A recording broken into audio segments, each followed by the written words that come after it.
Across beds, hearts and bucks. This is BBC Three Counties Radio.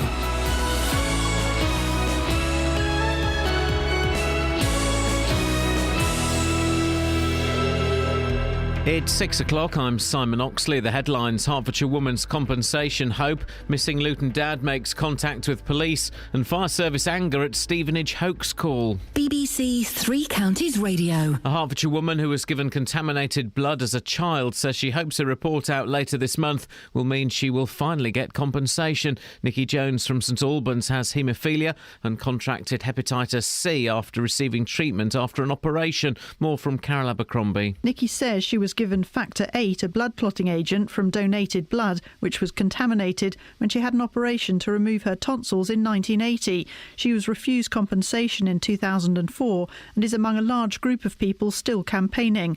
A report by Lord Penrose is due to be published later this month into cases in Scotland, which she hopes will eventually lead to payouts.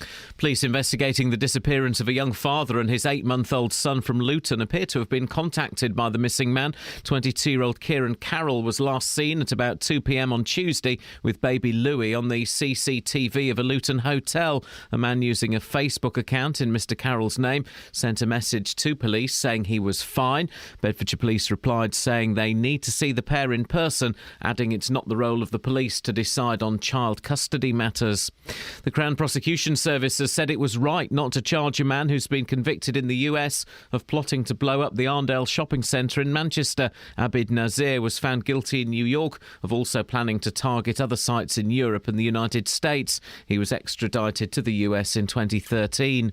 Downing Street has said David Cameron will take part in only one TV debate ahead of the general election, a 90-minute programme with 6 other party leaders before the end of this month.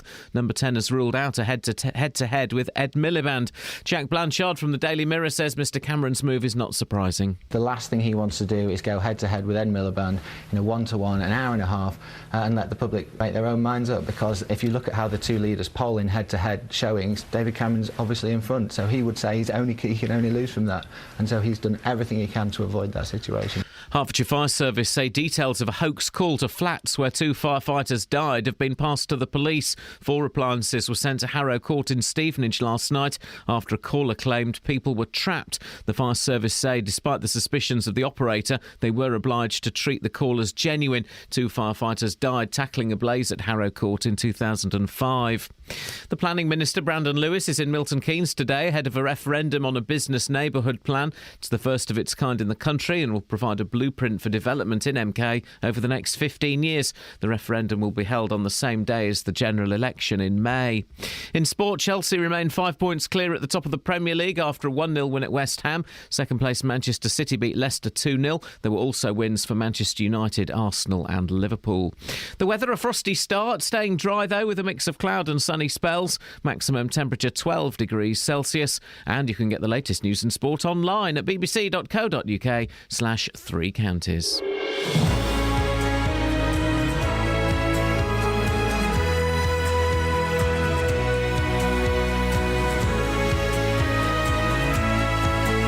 Thank you, Simon. Morning. Iain Lee, BBC Three Counties Radio. Flippin' heck, it's cold. Isn't it cold? Hey, who's had the worst breakfast this morning? I had a giant latte, a cookie, and a big bag of Revels. Catherine, can you beat that? I had a coffee and a chocolate brioche, which sounds quite nice. And Kelly, am I right for breakfast? You had Simon Oxley. Any truth in the rumours? I can't deny those rumours. Thank you so much. Denials are always accepted and appreciated here at BBC Three Counties Radio. If you want to phone up, tell us about your rubbish breakfast you've had. Or if you want to deny something. 08459 455 555. Across beds, hearts and bucks. This is BBC Three Counties Radio. And controversy on the Facebook page yesterday as I threw out a subject that I said we were going to do. We're going to do it. But I also said we need to change the name. It was a WIP, a WIP. Kelly, what does that stand for? A work in progress. The title yesterday was Disabilities You Have that wouldn't get you a blue badge. But we did illustrate the point by saying we were not being flippant about people who are seriously disabled. We were being silly about ourselves. Kelly? Is this on your own private Facebook?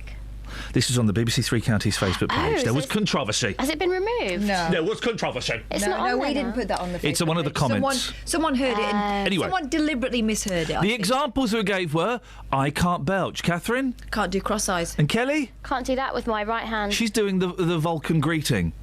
So, disabilities you got that wouldn't get you a blue badge. I've thought about it overnight, and for all of you sensitive people out there, things you can't do that other people can. Not quite as catchy, your fault, not mine.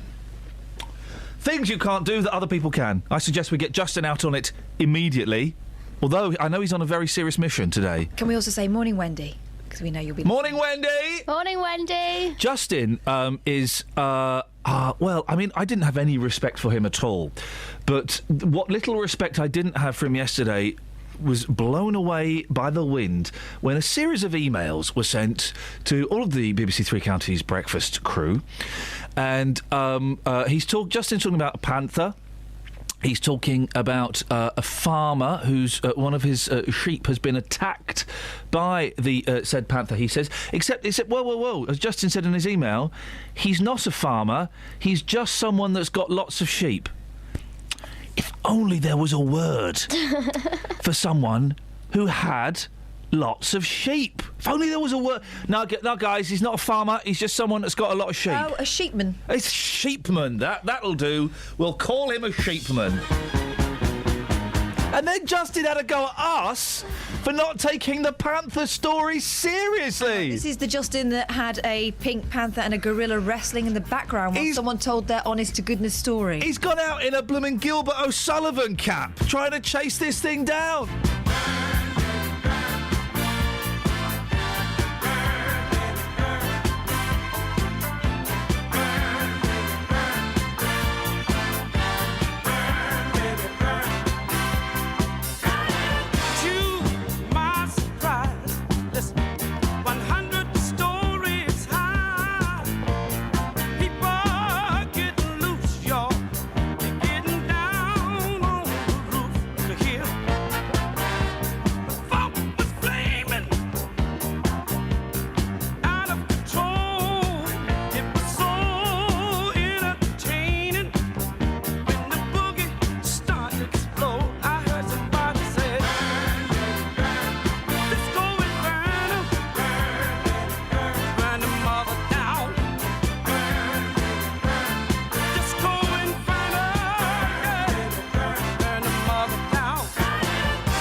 Hats off to Harry Nilsson this morning, guys.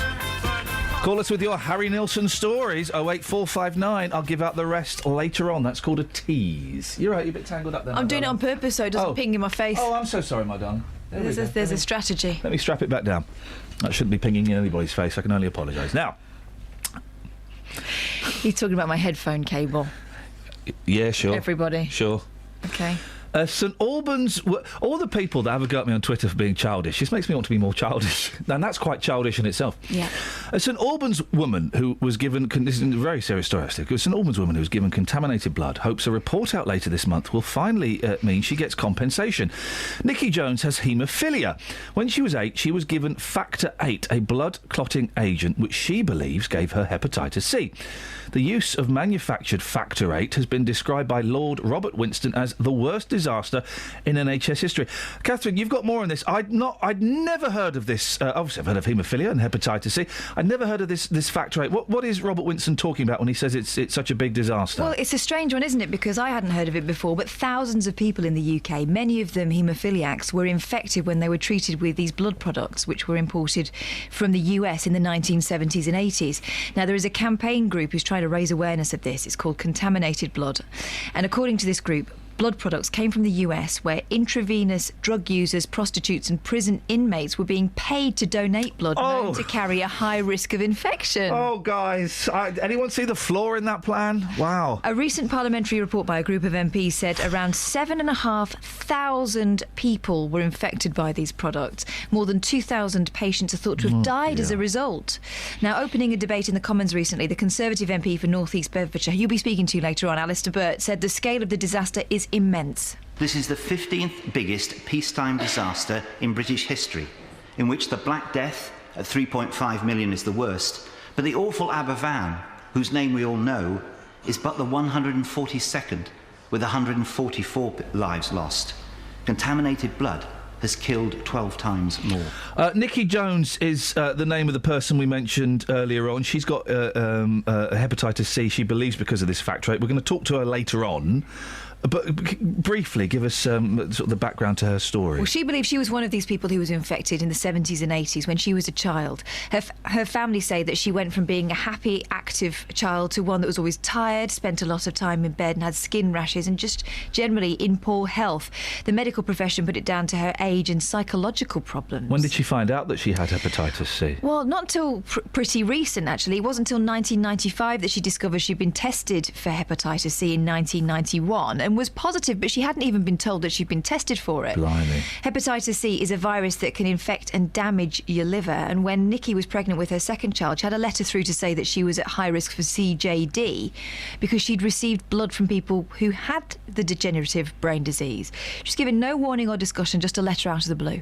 I'm surprised that she's not been awarded millions in compensation already. She's been struggling, hasn't she? She really has. There are various funds that have been set up to help victims, such as the Skipton Fund. Now, Nikki says she applied for that, but was turned down on the grounds that she'd naturally cleared the virus. But medical experts disagreed, and they believe there's a strong link between what later transpired. She got breast cancer. And the medical experts have suggested that the hepatitis C may have been the cause of it, or a cause of it. Yeah. A recent report by a group of MPs highlights how most people with hepatitis C receive no ongoing payments, and they feel as though they have to beg for discretionary payments. And it recommends that payments to people infected through contaminated blood are at a level which lifts them out of poverty. I don't know what that means, that sentence. It recommends that payments to people infected through OK, right, so they get a significant enough payment to make a difference. Yeah. Surely it seems obvious to me. If you've got hep C through your own lifestyle choice, well, then you should probably get treatment, but maybe not compensation. But if you've been given a medicine that comes from a flawed source and has given you the hep C, then, well, duh, of course you should get compensation, shouldn't you? That's what the MPs are saying. A report by Lord Penrose is due to be published later this month, but that's into cases in Scotland. Now, Nikki Jones hopes that, if it goes their way in Scotland, maybe it'll have a trickle-down effect to people here in England. I'm not saying this is the case in this situation, but do you ever get the feeling that they drag out some of these health cases so that most of the people are dead, so that it's a less payout? Well, those people that were affected by when we were testing nuclear bombs in the 50s on that island. And there were a load of people, have I got this right, were paid to stand on a ship a few miles out from this island to test the effects of standing a few miles out from an island while a nuclear bomb was dropped off. And hey, what a surprise, they all got cancer. Well, also, you got the thalidomide cases. Yeah. Still battling. It's still battling. And that's when was thalidomide? 40 years ago? 50 years ago? Something like that. And you just kind of get the feeling that the governments and these companies are battling and battling until there's only a handful of people left, and then they can go, oh yeah, no, we'll of course we'll pay out, when really loads of people have suffered all their lives. I was just really shocked by the scale of this. I had no idea this had happened. Thousands and thousands of people in the UK. 08459 455 555. Travel news for beds, cards and bugs. BBC Three Counties Radio. Speed sensors on the main routes of the M1 and the A1M all moving fine at the moment. It's looking quite quiet so far. In High Wycombe on the A40 Oxford Road, there's a lane closed for roadworks at Temple Street in both directions. That could cause some delays later on this morning. And if you're in London, the A40 Western Avenue is closed out of London from the RAF Northolt to the Hillingdon Circus. And in New Southgate on the North Circular Road, there's a lane blocked by an accident at Bounds Green Road. Samantha Bruff, BBC Three Counties Radio. Thank you very much, Sammy. We're just doing our impressions of Ronnie Corbett here. Yeah, we said, go on, do it. No, funny thing. The producer. I was talking to the producer. Kelly, go on, your turn. You do it. You do Ronnie Corbett. Hello, yes, talking to the producer. Do you know who Ronnie Corbett is? Yes, I do. Why don't you do his voice? I can't do his voice. I can look like him, though. Go on, then. Oh, yeah, she does, doesn't she? That was weird. Nice one, Kels. Well done. 6:16. It's Thursday, the 5th of March. I'm Iain Lee. These are your headlines on BBC Three Counties Radio. A Hertfordshire woman who was given contaminated blood as a child says she hopes a report out later this month will mean she will finally get compensation. Police investigating the disappearance of a young father and his 8-month-old son from Luton appear to have been contacted by the missing man. And Hertfordshire Fire Service say details of a hoax call in Stevenage last night to flats where 2 firefighters died in 2005 have been passed to the police. BBC Three Counties Radio.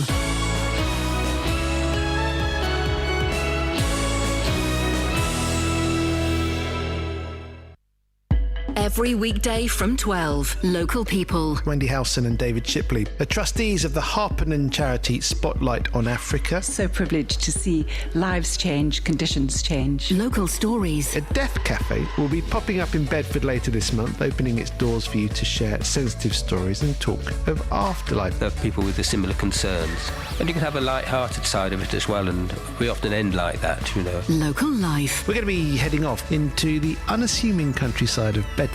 We all know the brick pits and the industrial spoil that's marked the Marston Vale. Nick Coffer, weekdays from 12 on BBC Three Counties Radio. Kiss my who? I used to wake up in the morning. I used to feel so bad. I got so sick of having sleepless nights. I went and told my dad. He said, son, now here's some little something, and stuck them on my wall. And now my nights ain't quite so lonely. In fact, I don't feel bad at all. I don't feel bad at all. Pictures of Lily made my life so wonderful. Pictures of Lily helped me sleep at night.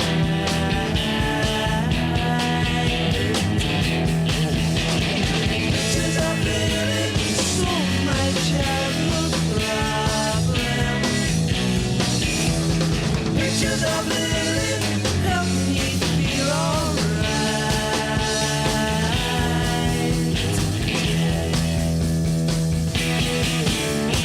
Pictures of Lily, Lily, oh Lily, Lily, oh Lily. Pictures of Lily.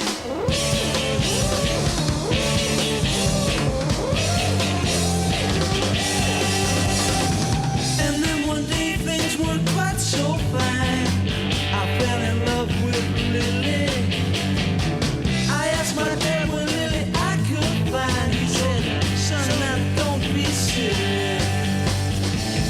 She's been dead since 1929. Oh, how I cried that night.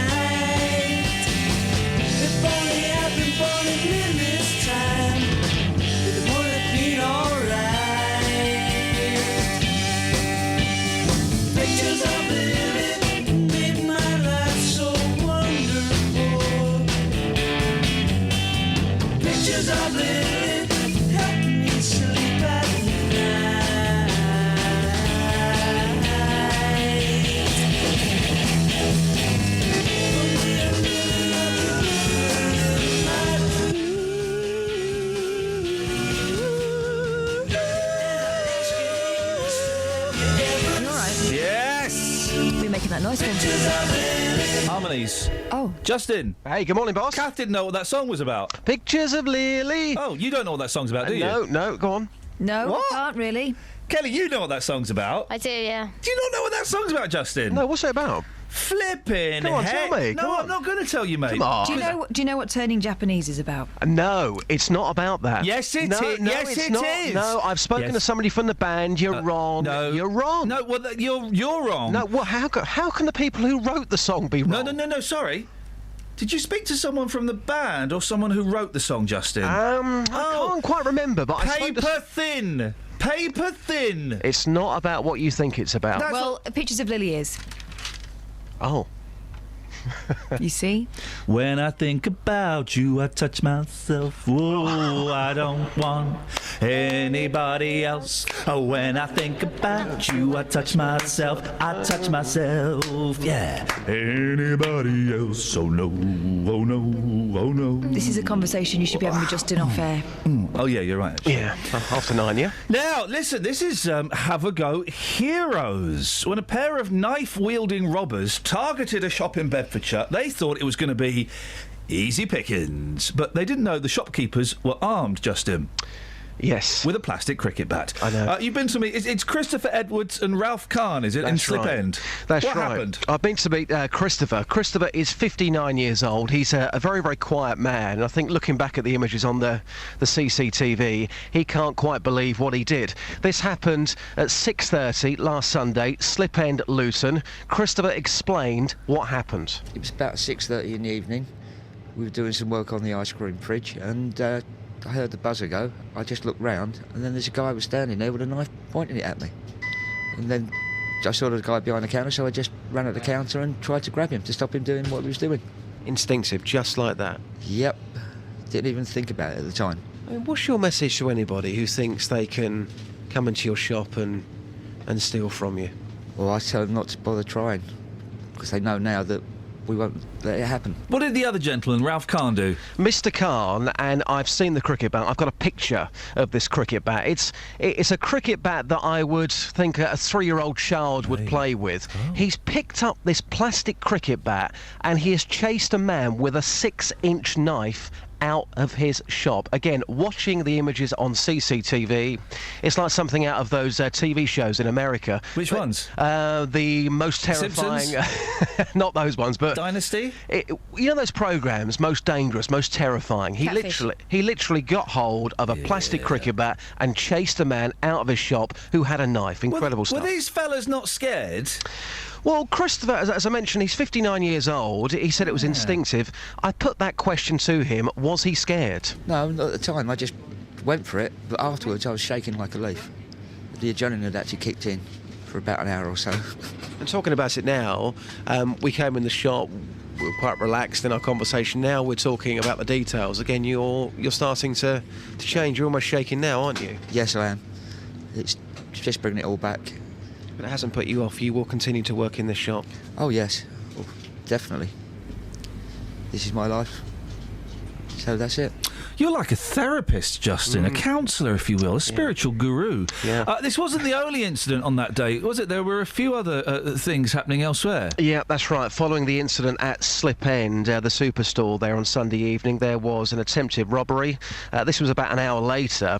It was a shop on Wellington Street in Luton, so just a few minutes away. 2 men again. They threatened an employee with a large knife. They left the shop empty-handed, though, and at 8 p.m, 2 men again in masks this time. They entered a shop on the high street at Kensworth. They demanded money. Again, they had a knife. They left with about £400, some alcohol and cigarettes. The police think that these robberies could all be connected, all three together, of course, on the same evening, and they're appealing for witnesses to contact them or to ring Crime Stoppers. Justin, yes. Things you can't do that other people can do. I can't burp. Catherine, what can't you do? I can't burp on demand, no. I can't cross my eyes. Kelly, you can't do the Mr. Spock Vulcan thing with both hands. Yeah, I also can't whistle or reach things. Okay, fair play. Okay, that's a long list. Justin, anything you can't do that other people can? Well, I think I said this to you yesterday. Modest? Yeah.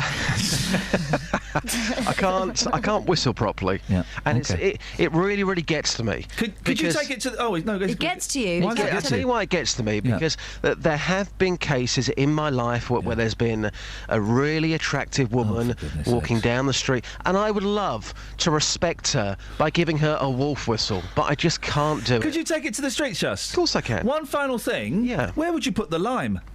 What? Come on, you know this. Where would you put the lime? I've got no idea what you're talking about, honestly. You put it in the coconut.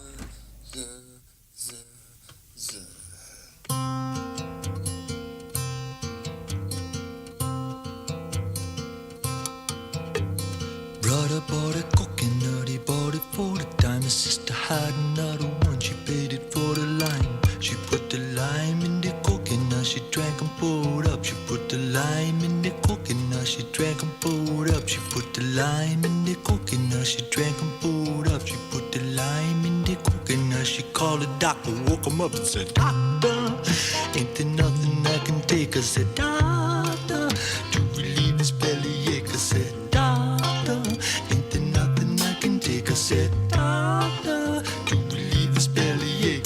Now let me get this straight. Put the lime in the coconut, you drank and poured up. Put the lime in the coconut, you drank and poured up. Put the lime in the coconut, you drank and poured up. Put the lime in the coconut, you called your doctor, woke him up, said, Doctor, ain't there nothing I can take? I said, Doctor, to relieve his bellyache. I said, Doctor, ain't there nothing I can take? I said, Doctor, to relieve his bellyache. You put the lime in the coconut, you drink them both together. Put the lime in the coconut and you feel better. Put the lime in the coconut, drink them both up. Put the lime in the coconut and call me in the morning.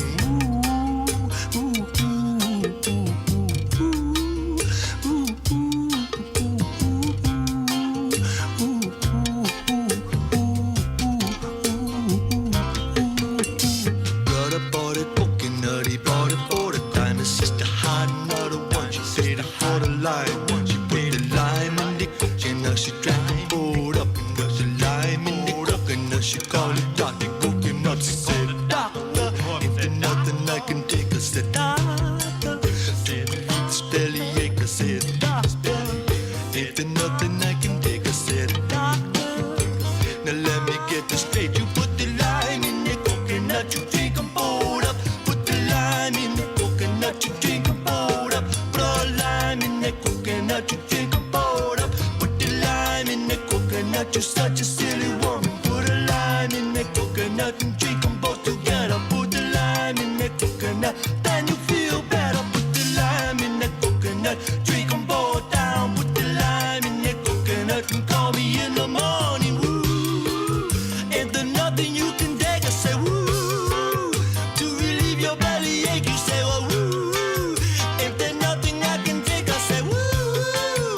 to relieve your bellyache. You say yeah, ain't there nothing I can take? I say woo, to relieve his bellyache. I say Doctor, ain't there nothing I can take? I say Doctor, ain't there nothing I can take? I say Doctor, ain't there nothing I can take? I say Doctor, you're such a silly woman. Put the He's furious with her. Such a silly woman. You're such a You put the lime in the coconut. Everybody knows that. Put the lime in the coconut. You drink them both up. Call me in the morning. I think this is where they got the idea for King Julian from for the penguins in Madagascar.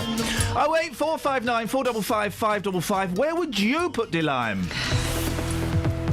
Travel news for beds, cards and bugs. BBC Three Counties Radio. The M25 anti-clockwise is starting to build up between junction 21 for the M1 and 19 for Watford.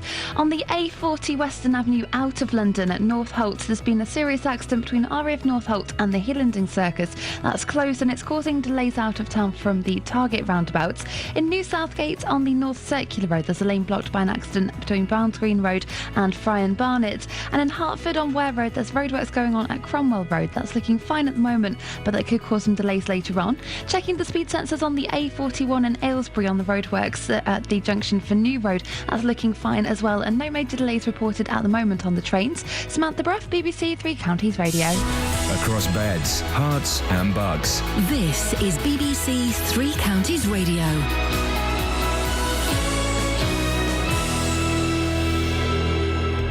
It's 6:30. I'm Simon Oxley. A Hertfordshire woman who was given contaminated blood as a child says she hopes a report out later this month will mean she will finally get compensation. Nikki Jones from St Albans has haemophilia and contracted hepatitis C after receiving treatment after an operation. Police investigating the disappearance of a young father and his 8-month-old son from Luton appear to have been contacted by the missing man on Facebook. David Cameron has agreed to take part in just one televised leaders' debate before the election, and Hertfordshire Fire Service say details of a hoax call to flats where 2 firefighters died in 2005 have been passed to the police. 4 appliances were sent to Harrow Court in Stevenage last night after a caller claimed people were trapped. Three Counties Sports. BBC Three Counties Radio. Chelsea remain 5 points clear at the top of the Premier League after a 1-0 win at West Ham. Here's manager Jose Mourinho. My players were brilliant after a final where it's not just to play football, it's also the pressure, it's also the tension, it's also the emotion. The players were fantastic because we couldn't kill the game. You can't win here, so I think these 3 points are massive for us. Second place Manchester City beat Leicester 2-0. Arsenal were 2-1 winners at QPR. Manchester United won 1-0 at Newcastle with a late goal from Ashley Young, although the headlines this morning are about Papi Cisse and Johnny Evans apparently spitting at each other. Tottenham beat Swansea 3-2. The Swansea striker Bafétimbi Gomez says he's fine after fainting on the pitch in the opening minutes at the same ground where Fabrice Muamba collapsed. Swansea manager Gary Monk said Gomez wanted to play on. He's gone to hospital for just precautionary reasons, but he's fine coming off the pitch there. He was talking more than fine, and obviously Baffy's history and everything like that is quite normal for himself, so no, he's fine. Liverpool are back to 5th after a 2-0 win over Burnley, and Stoke beat Everton 2-0. Watford have extended midfielder Ben Watson's contract until 2017 with an option for a further year. The 29-year-old joined the Hornets in January for an undisclosed fee. Watford remain 3rd in the Championship after Norwich lost 1-0 at home to Wigan last night. Wycombe have appealed against the red card shown to substitute Matt McClure in the win at Tranmere on Tuesday night, just 70 seconds after he came off the bench. And a strong Luton development side lost on penalties to Biggleswade in the semi-finals of the Beds Senior Cup last night. Biggleswade will meet Barton Rovers at Kenilworth Road in the final in May. BBC Three Counties News and Sport. The next full bulletin is at 7. On FM, AM, online and digital radio. This is Iain Lee. On BBC Three Counties Radio. This is what it is, and we are so good because we are. We're like your lucky... Keep saying it might become true. We're like your lucky pants, Kels. I'm like your lucky pants. I've seen better days. Hey, that's not bad, is it? Yeah. It's a bit bad. Let's have a little look through the newspapers. Let's. Catherine, any of the stories grabbed you today? What are you doing that for? I just think that I have taken on board some of the criticism from the people on Facebook and Twitter who say I'm too childish talking about willies and bums. Hang on, this is from the same person who knew what star sign you were 6 months ago, but now doesn't like you. Doesn't matter. Every criticism is valid. And what are you talking like that for? Because I'm just thinking, I want to... what are you waving your hand about for? I'm trying to inject some gravitas into the newspaper review. Okay. And I would really appreciate it if you would let me know some of the stories that are making the papers this morning. Bloke's been done for stamping on a pigeon. Now, I can't believe this bloke's been done. Read the story. Sorry. I can't believe this bloke's been done. Give us the background to the story. It's in the Daily Mirror.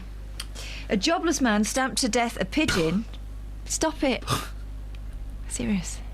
Stamped to death a pigeon because it had pecked crumbs that had fallen from his hot dog. Don't worry, guys. Detail that we need. Don't worry, guys. We've tweeted the weather from the BBC Three Counties Twitter feed. So the weather can go ahead. Yeah.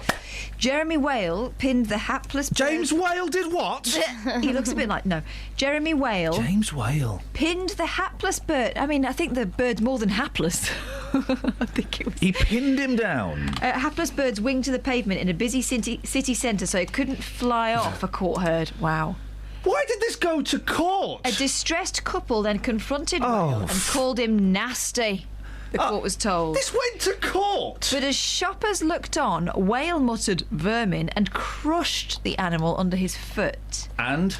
Whale, 48, in case you were wondering, had been eating the snack in Exeter on Valentine's Day, in case you were wondering. Romantic. His lawyer, Catherine Todd, told the city's Crown Court. She added her client has a phobia of birds. Skip to the end. What happened to this fella? She said a group of pigeons came round, and as he walked towards them, they flew away, but one remained. He accepted he stamped on it. He said he had a phobia of birds. He doesn't like pigeons. Rather than like seeing a spider on the floor, he stamped on it. It was wholly unacceptable, and most people would not contemplate doing it. This was a terrible, terrible error of judgment. He did not set out to upset anybody. What happened to Mr. Whale? 12-month conditional discharge after he admitted intentionally killing a wild bird. Oh, shut up. They're not yours to kill. Oh, no, shut They're not up. yours to kill. First of all, this went to court. Oh, that is ridiculous. What a waste of time and money, OK? And no wonder people are getting radicalised when they see things like this happening. So this went to court. If that had been a rat, would it have gone to court? No. We should go around stamping on rats' heads. Pigeons are rats with wings. That's all they are. They're scum. They're the scum of the bird world. Them and robins are scum. You can't go stamping on wildlife. A pigeon isn't wildlife, mate. A pigeon is a flipping pigeon. It is scum. Pigeons have feelings too, you know. Yeah, I know. All they wanted was a bit of hot dog. Is that too much to ask? Supposing it had been a... Oh. She makes a good point. Supposing Imagine you hadn't had a hot dog for ages, maybe in your entire life, and a little crumb came down and you thought, oh, I'll have a little snuffle of that. You don't expect to have your wing pinned down and your body stamped on. She's making a really good point, but I've got to come back. Here it comes. But if it had been a rat... Stamp on a rat. Rats just doing what rats do. 08459 455 555. Seriously? Pigeons are scum, aren't they? Whoa. Hey. I'm going to take my trousers off and dance. No, don't. Yes.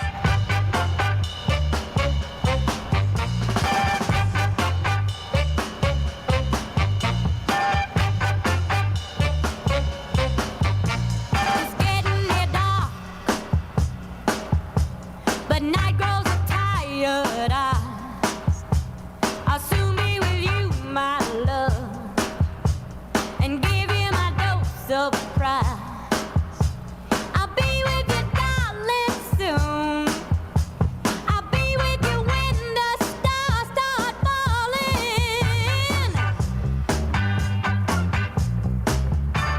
I've been waiting so long to be where I'm going, in the sunshine of your love, love, love.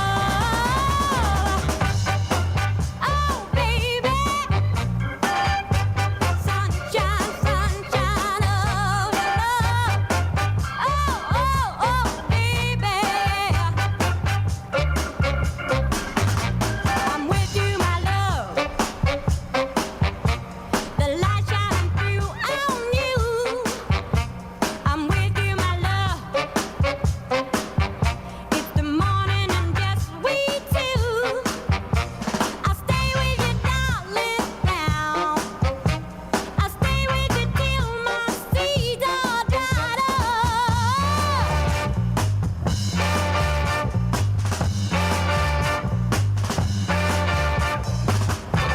I've been waiting so long to be where I'm going, in the sunshine of your love, love, love.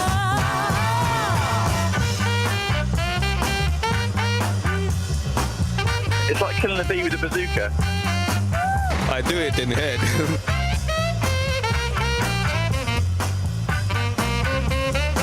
I do it in head. That's usually it. Go away. In the sunshine of your love, love,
told you not to wander around in the dark.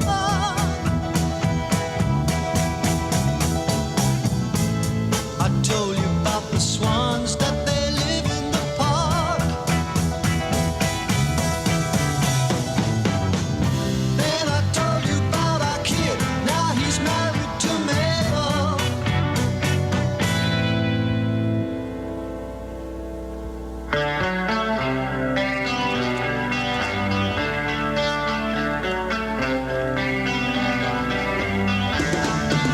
Yes, I told you that the light goes up and down. Don't you notice how the wheel goes round? And you'd better pick yourself up from the ground before they bring the curtain down. Yes, before they bring the curtain down.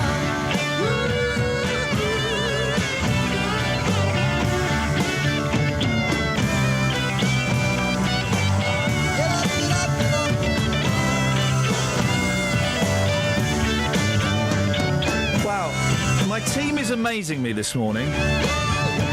Dealey didn't know what Pictures of Lily was about. Kelly, what did you just tell me? I didn't realise that The Sunshine of Your Love by Spanky Wilson was written by Eric Clapton. Yeah, it's a Cream song. That's why we're playing Cream. Right, and then what did... Oh, sorry, he's not finished. That looks quite like you.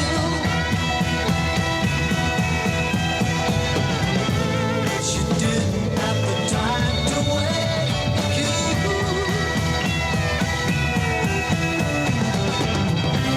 She cried away her life since she fell off the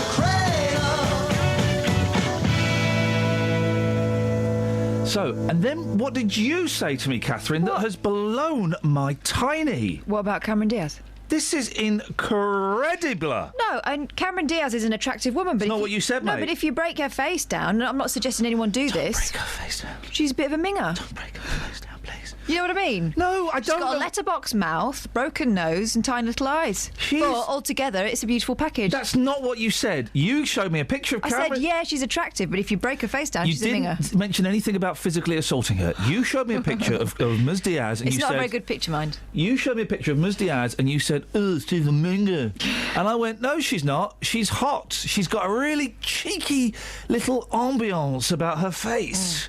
A little ambiance. How can you say Cameron Diaz is a minger? She is a bit. I don't normally like the Hollywood types. I tell you, who I've got a mad crush on. Rita Ora. No. Well, I mean, that's not. No, that's not crush. That's love. I've got a mad crush on the Australian. Who's the Australian? Crocodile Dundee. No, the other one. Alf. I was sending you the name Russell Crowe. No, Oh, I know. the pretty lady. She's in Paddington. Oh, Yeah. Nicole Kidman.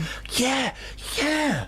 Not my type at all. And then I was watching a film with her in one day, and throughout the it's a film where the world gets taken over by zombies or something. Throughout the film, by the end of the film, I'd gone from not liking her to actually I'd fallen in love with her. I'd fell in love with Nicole Kidman. No. I'm in love with her. That woman. It's like nuts.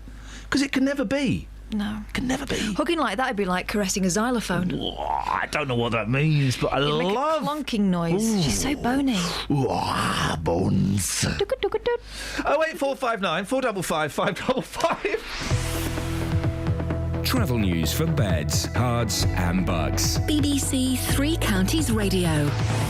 On the M1 towards London, it's starting to look very slow around junction 9 for Redbourne, and the M25 anti-clockwise is slow from junction 21 for the M1 towards junction 19 for Watford. In Northolt on the A40 Western Avenue, that's been closed out of London between the RAF Northolt and the Hillingdon Circus. It's causing queues from the Greenford flyover, and in New Southgate, the North Circular Road has a lane blocked by an accident between Bounds Green Road, and that's causing delays eastbound from Fry and Barnet. Looking at the speed sensors in Milton Keynes, and it's looking fine on the A421 Standing Way, but there's roadworks around the Kingston roundabout, so expect delays as it starts to get busier. Samantha Bruff, BBC Three Counties Radio. Thank you, Sammy. 6:45. It's Thursday, the 5th of March. I'm Iain Lee. These are your headlines on BBC Three Counties Radio. A Hertfordshire woman who was given contaminated blood as a child says she hopes a report out later this month will mean she finally gets compensation. Police investigating the disappearance of a young father and his 8-month-old son from Luton appear to have been contacted by the missing man on Facebook. I don't believe my eyes. Can you see what it says on that screen? I can see it, but I don't believe it. Kelly. What you have just typed cannot be true. It's true. Rizzini's back? She's back. She got released? Yes. This is insania! Beds, Hearts and Bucks weather. BBC Three Counties Radio. Hello, very good morning to you. Very good morning to you, Elizabeth Rizzini. It's marvellous to have you back. At last we might get some accurate weather. Oh, you're so kind. The charlatans and chancers we've had on while you've been away have been absolutely... I don't think I'm exaggerating, am I, Catherine? No. They've been bloody awful. Shoddy. Oh, lazy, foul language. You can hear one of them, I think it's Kate, you can hear her puffing away on a cigarette. Elizabeth, it's great to have a professional, trained weather forecaster back in the guise of the beautiful, the delectable. It shouldn't matter as we're all equal, but let's be honest, we're not. Elizabeth Rizzini. Over to you, Elizabeth. Look forward to this. Come on now, Ian. I've just fallen off my chair, actually. I need a course in how to sit on a chair again, I think, after maternity leave. It's terrible. Sorry, Elizabeth. Yeah. Little bit less of the chat. If you could just get straight into the weather. Straight into the weather. If you don't mind, because... Well, it's an easy day of weather for me. Thank you. That's good. Yeah, for the simple ones among us. It's going to be a dry day. It'll be quite cloudy despite the sunny start. It's also quite a chilly start. We've got some pockets of frost around, but generally we've got some milder air coming in on that southwesterly breeze. So temperatures picking up by the afternoon up to 10 or even 11 degrees, possibly 52 in Fahrenheit. Some sunshine through the morning, turning cloudy into the afternoon. Overnight tonight, dry, cloudy, milder than last night. Lows of 5 or 6 degrees Celsius. Tomorrow, very similar looking day, but there will be quite a lot of cloud. Temperatures picking up a notch or so we're up to 11 degrees again tomorrow. And then we could be looking at temperatures into the mid-teens by the time we get to the weekend. But again, quite a lot of cloud. Don't get too excited. That's the forecast. Yeah. How long are you back for, Elizabeth? Oh, I think I'm back forever and ever. You're not thinking of having any more kids or anything? I don't think so, no. So we will have you every day, will we? My bit. Yeah, we'll have you every day. Right? All right, don't worry, I'll get better. Not as good as I remember. Thanks! Two of Britain's most senior parliamentarians have vigorously denied any wrongdoing. The biggest news stories mean different things to different people. HSBC has described 2014 as a challenging year after reporting a 17% drop in its annual profits. To us, the biggest stories are what's happening right here in Beds, Hearts and Bucks. A cancer charity based in Stevenage says they won't give up even though £5,000 worth of stock was stolen. My little collection tins, that's all gone. Every day, we bring you the things that matter most to you. With news bulletins throughout the day. A memorial outside Luton Police Station for Leon Briggs could be removed. In-depth discussions. She's proved to the nation that she's actually a human being. She's not an automaton. And online at bbc.co.uk/3 counties. Local news. When and where it happens. BBC Three Counties Radio. Good morning. 08459 455 555 is the telephone number if you want to give us a call. Let's do a couple of stories. We'll then get BBC Introducing out of the way. I don't mean it like it sounds. And then we'll see if we can speak to Justin Dealey. Don't bite your fingernails. I'm not. Your finger was in your mouth and you were biting. Let me tell you something. I went for my guitar lesson yesterday. I want to tell you a story. I went for my guitar lesson yesterday, and my fingers are rather tender. Just the ends. This is fine. This hand's fine. This hand... suffering. She showed me the right hand, then the left hand, Your Honour. Yeah. Okay, so don't bite your fingernails, mate. Hurts. 1 in 5 people has lied about seeing a TV show to fit in with workplace gossip. I thought you were going to do the story about the toilet. You've been. Why would I do that? You've been talking to me non-stop during the records about a blooming toilet. Did you not read Wendy's comments yesterday? I'm trying to lift us out of the mire. All right, go on then. Go on. A toilet powering its own lights from wee collected in fuel cells has been developed by the University of West of England and Oxfam. That's going to be really useful. Because, people might not have money or electricity or wiring, but you've always got wee. Yeah. OK. 1 in 5 people has lied about seeing a TV show to fit in with workplace gossip, research reveals. That's brilliant. Employees fake their way through conversations rather than be left out. A poll of 2,000 liars found. Women are more liable to feel out on a limb, but men are more likely to pretend to have watched a show. Sky Atlantic said that. I have done that in the past. I don't do it now, but I've done that in the past. Did you see such and such? Yeah. It's good, wasn't it? Oh, it's blinding. The thing is, though, if you say, no, I haven't, they'll still tell you what happened. So sometimes it speeds things up. Oh, it's blinding. It depends how much talking you want to do in the conversation. I quite like to, I quite like sometimes the conversations where you go, oh, right, yeah, I'll give it a watch, and then let them go. And other times I feel a bit talk heavy and I want to get involved, and I will pretend. Hitler's back? Yeah, in dog form. No, there are 3 Hitler stories in one newspaper today. Really? First one. Dog that looks like Hitler. It's a white dog with a black... No, he's got a little black tash and he's got the side swipe of the hair. He does look a lot like Hitler. And is he a massive racist? Yeah, he shares the same views. Doesn't like cats. No. So that's one Hitler story. Another Hitler story is a copy of a Hitler book sold for £23,000. Who's buying that? Well, the third Hitler story, no connection. There's a brilliant picture of Nigel Farage in one of the papers. Oh. I mean, it's tenuous. Are they allowed to do this? It's tenuous. I think it's in the Mirror, is it? Look at that picture of Farage and where the microphone's placed. Oh, I've seen that before. That's really old. It's why are they doing this now? It's like we're in a run-up to an election. It is. I'm finding, whatever my politics may be, I'm finding a lot of the attacks on Nigel Farage actually quite lazy. There was the one the other day, the Chelsea fan who'd been racist to the black fella in France. Like 2 days later, there was a picture of him.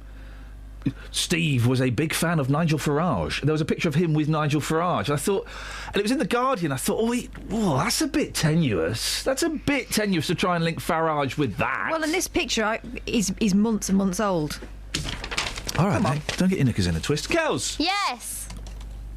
Judgment Day? Yes. Stealth? Which is the band? Which is the title? Is this one any good? The band is a one-man. His name is Stealth. What's his real name? Sean. Oh, OK. The song is called Judgment Day.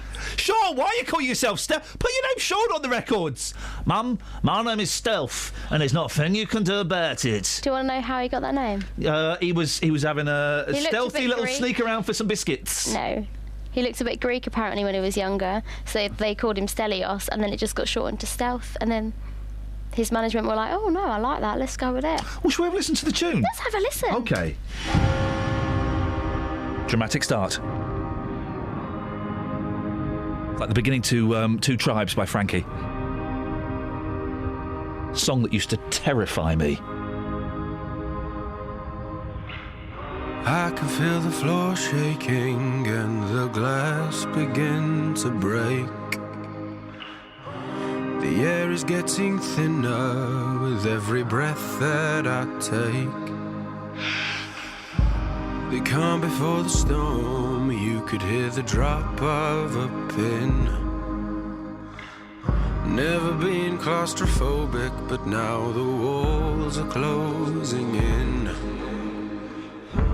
I've crossed every line, broken every boundary.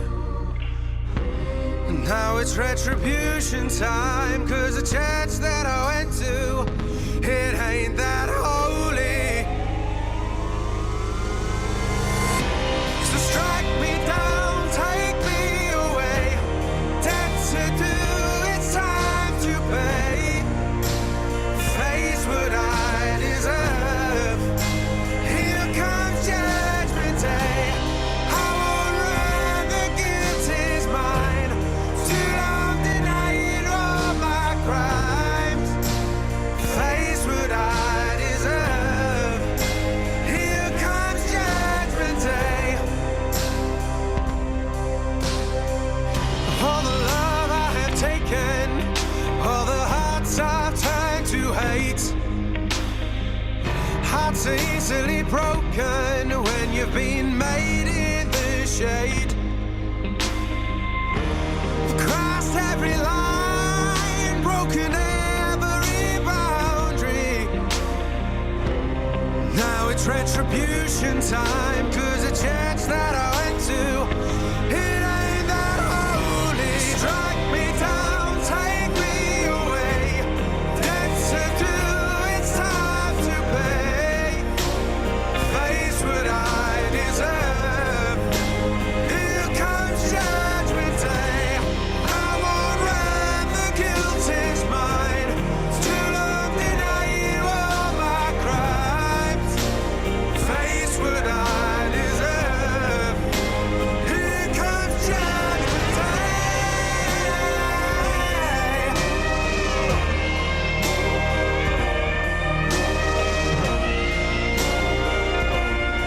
12th, Judgment Day. BBC introducing Kelly Betts. Yes. 8 o'clock Saturdays. Yes. The thing is, other Saturdays on it. No. Remember, Gary Barlow. Get this, Just. Gary Barlow and the Beatles were once unknown. Yeah, absolutely. Very true fact. That show is kind of like My Lucky Pants. A bit skiddy. Now, Justin, Kelly, excellent stuff. Thank you as always. Kelly puts a lot of work into BBC Introducing Show, and it's a thoroughly decent listen. The one time I listened to it, I enjoyed it. I did enjoy it. Good, I'm glad. Justin. So cheeky today. Bad news. Speaking of cheeks, bad news. Go on. You know and I'm not going to say what it is, but I've just had a very detailed conversation with my good friend and colleague, Catherine Boyle. You know the medical condition that both you and I have experienced in the past, the very painful one? Yes. Got it again. Got the AF. I got the Tony Fishers. Ditto 2 weeks ago. Something in the water. I don't want to get it sewn up. No. What do you do? I've been putting Savlon on it. Don't pick it. Go to the docks. Really? Yeah, I'll give you a cream. Thank you very much indeed. Time to go to the docks and get a cream. Yeah. Justin. Yes, boss. Things you can't do that other people can do. I can't go to the toilet without a lot of pain. Yes. That's another thing. You've taken this to the streets, man. I really appreciate your help on this one. Absolute pleasure. Here's some thoughts to get you on your way, boss. Can I borrow some of your cream? Yeah, no props. Thank you. Can't burp neither. I have an infection in the throat at the minute. What else can't you do? There's got to be something else you can't do. Can't dance. Can't dance neither. You probably can, but you just dance badly. I dance badly then, yeah. What can't you do? I can't wee like a man. I can't whistle, yeah. Honest. Come on, try. Yeah, no, go on. Come on, boss, try. Come on, do it for me. Oh, sorry. Justin, excellent stuff. Pleasure. Can I send you out? I don't know if you heard the story about the gentleman that done kill a pigeon. Pigeon are scum, aren't they? To the majority of people, yes, but I'm sure there's somebody out there right now who absolutely loves pigeons. One person. Now, do you want pigeons or panthers? Because you can't have both. I tell you what, pigeons today, panthers, the full detailed report with the facts tomorrow. So we're not having panthers today, because I know you've been banging on about it. You've been getting your knickers in a bit of a twist. Well, yeah, because there's a panther. Well, we think there could be a black panther on the loose in Bedfordshire. Guys, leave the evidence to me. I shall report back tomorrow. Justin, thank you. Travel news for beds, cards and bugs. BBC Three Counties Radio. On the M1 northbound, there's reports that a lane's been blocked at junction 16 for Daventry because of a breakdown. And southbound on the M1, it's starting to look slow on the speed sensors from junction 10 for the Luton Airport Spur Road towards junction 9 for Redbourne. On the M25 anti-clockwise, it's slow between junction 21 for the M1 and 19 for Watford. And in London and Northolt, the A40 Western Avenue is still closed out of London between RAF Northolt and the Hillingdon Circus with delays from the Greenford flyover. But now it's starting to look very slow in the opposite direction into London through that stretch because of people slowing down to look. In High Wycombe on the speed sensors, the A404 Marlow Hill is moving fine through the roadworks. Samantha Bruff, BBC Three Counties Radio. Go on, sling your hook. What can't you do that other people can do? And, pigeons. I mean, we don't like them, do we? Do we? Here's Simon with the news. Local and vocal across beds, hearts and bucks. This is BBC Three Counties Radio.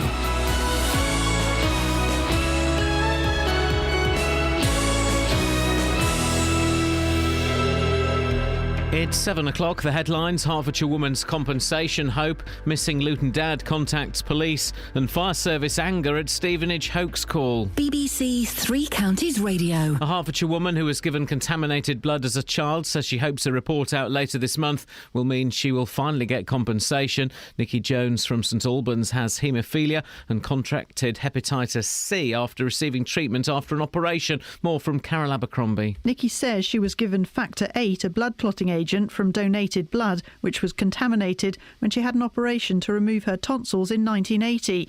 She was refused compensation in 2004 and is among a large group of people still campaigning. A report by Lord Penrose is due to be published later this month into cases in Scotland, which she hopes will eventually lead to payouts. Police investigating the disappearance of a young father and his 8-month-old son from Luton appear to have been contacted by the missing man. 22-year-old Kieran Carroll was last seen at about 2 p.m. on Tuesday with baby Louis on the CCTV of a Luton hotel. A man using a Facebook account in Mr Carroll's name sent a message to police saying he was fine. Bedfordshire Police replied saying they need to see the pair in person, adding it's not the role of the police to decide on child custody matters.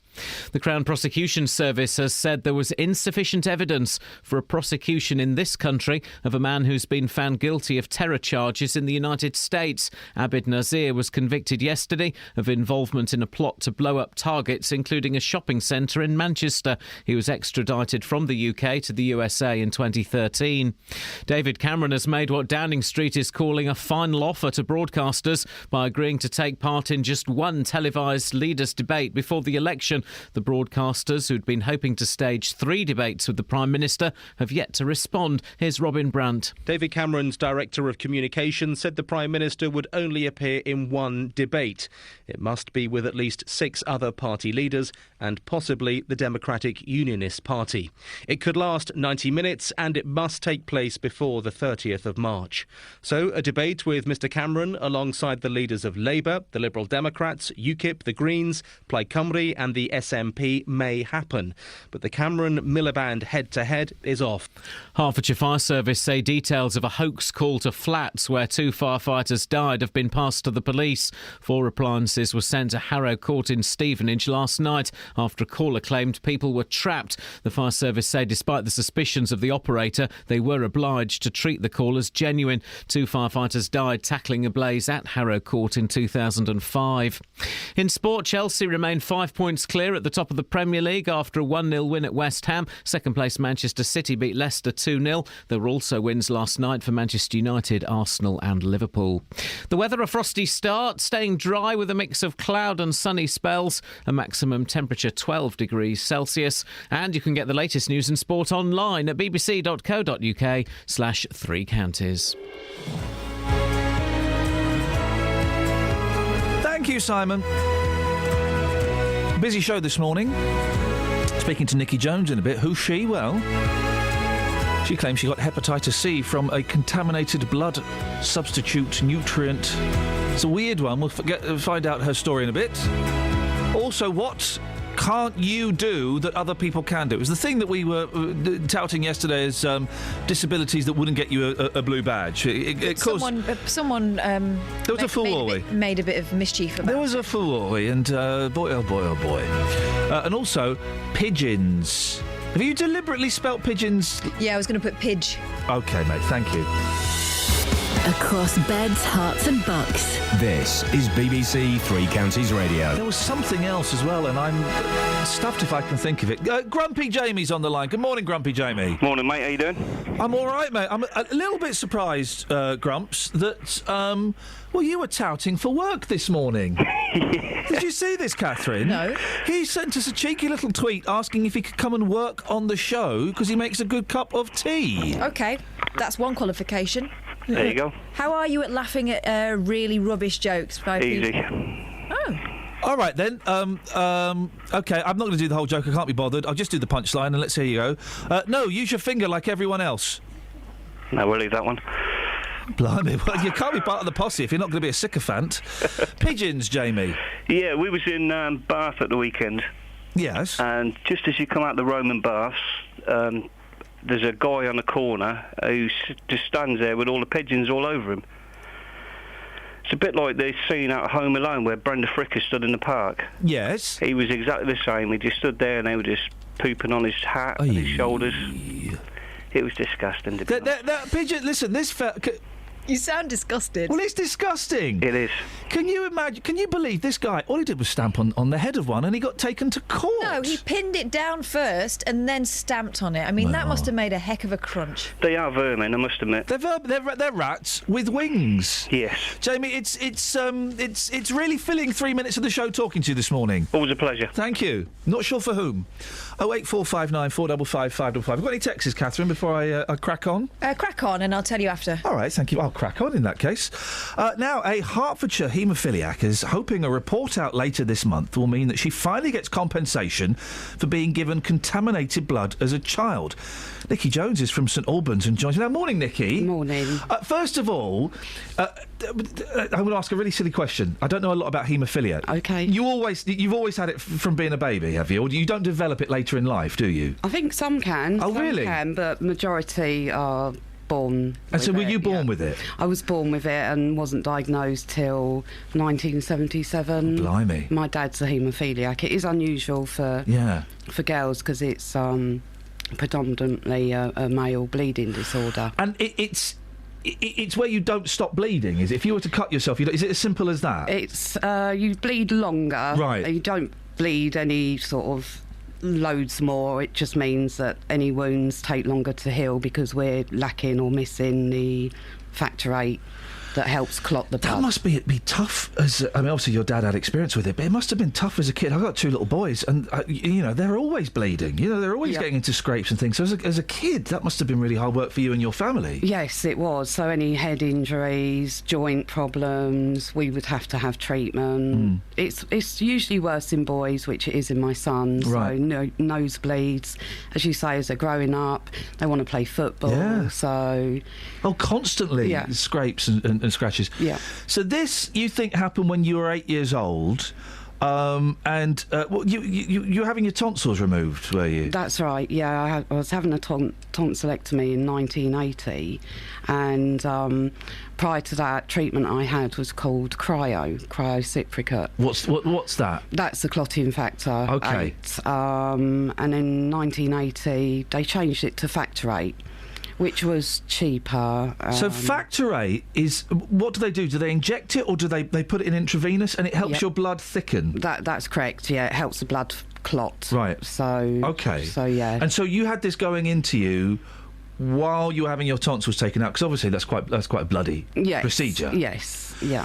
And this factor VIII, it later transpired, a lot of it came from drug users, prostitutes, prisoners who'd been paid to give their blood. Is that right? That's correct, yeah, from borstalls, prisons, both in the UK and America. I'm laughing because that's obviously such a bad idea. That just seems nuts, doesn't it? Exactly. I mean, it goes back a lot further. Yeah. Sort of, we're talking the late 50s. Right. But, yeah, there was a shortage and we weren't self-sufficient in blood, so the government paid, because it was cheaper, prisons, borstalls, both in the US and in this country. So you claimed that because of this factor VIII, you got hepatitis C. That's correct, yes. From the age of 8. Yes. How did you notice an immediate effect, or did it? What effect did you notice? What changes did you notice after the tonsillectomy? After the tonsillectomy, it was several months. I just changed from your average 7-8-year-old girl from horse riding, dancing lessons, out on my bicycle, to a child that just took to her bed. I lost interest in school, my friends. I had health conditions. I wasn't well. I had rashes. I was itching. Loads of other symptoms. And my mum used to take me back to the haemophilia centre and say, what have you done with my child? She's not the same child. I remember the doctors running off into their little rooms. Of course they knew, but they just put it down to, it's psychological problems and things like that. So you must have thought you were going nuts then. If the doctor's saying, it's all in your head and you're physically feeling it. That's it, yeah. That must have been very confusing. Yeah, and of course parents say no, don't they? Yeah. You know that there's a change in your child, and it took years to get answers. We were palmed off, and it wasn't till the 90s that I actually found out. And tell me if I got this right. The doctors discovered you had Hep C in 91. That's correct. But they didn't tell you until 4 years later. That's correct, and that was just by chance. Yeah. This is like a Victorian cover-up. Yes, yeah, it is a total cover-up. You're right. That is the best way to describe it, and it's been going on for decades. why did they not tell you they tested you for Hep C? Oh, they didn't tell anyone they were testing them for Hep C. They knew that there was a problem with the factor that we were being given. They didn't know what the problem was, and it wasn't till the late 80s.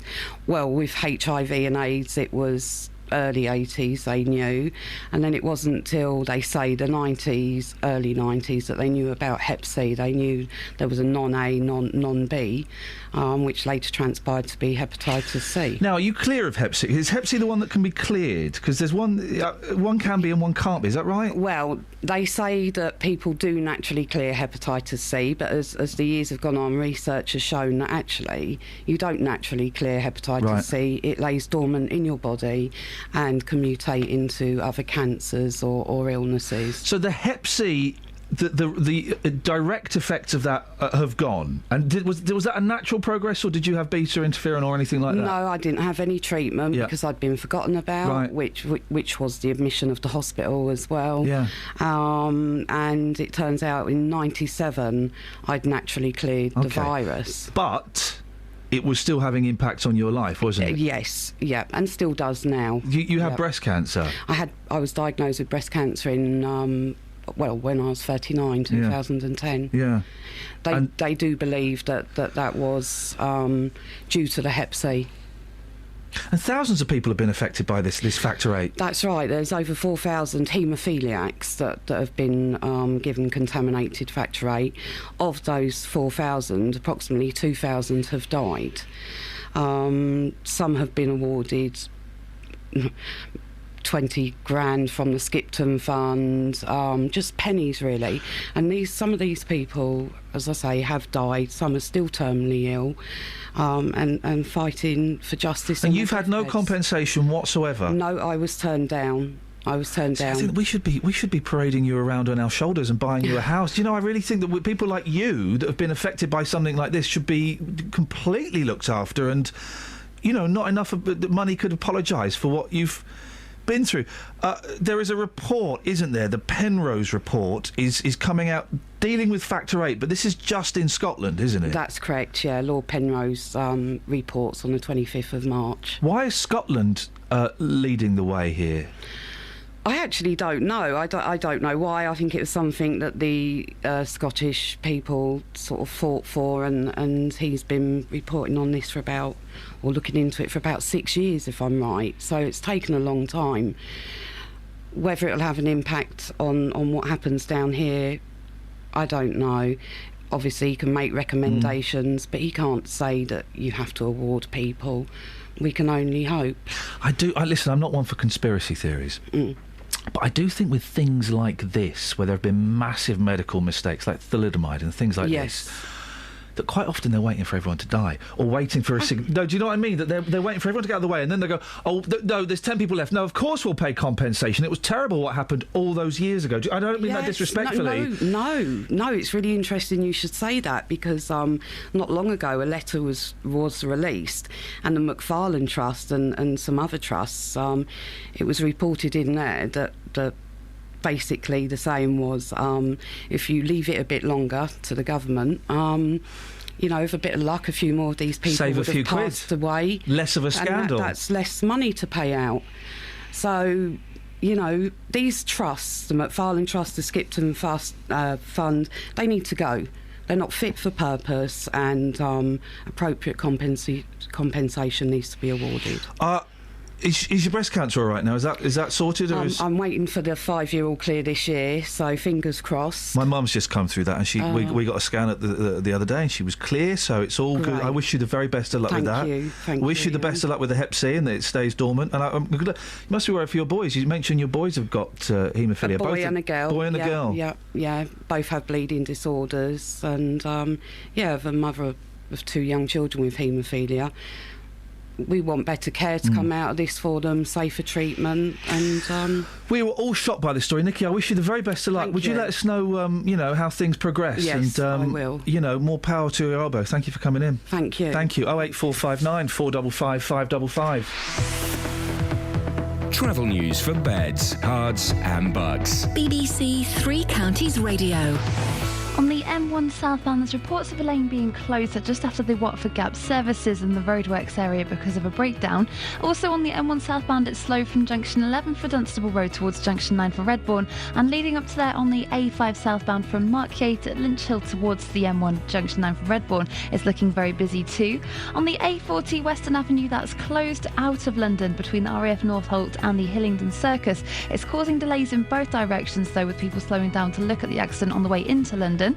On the trains, no major delays reported at the moment. Samantha Bruff, BBC Three Counties Radio.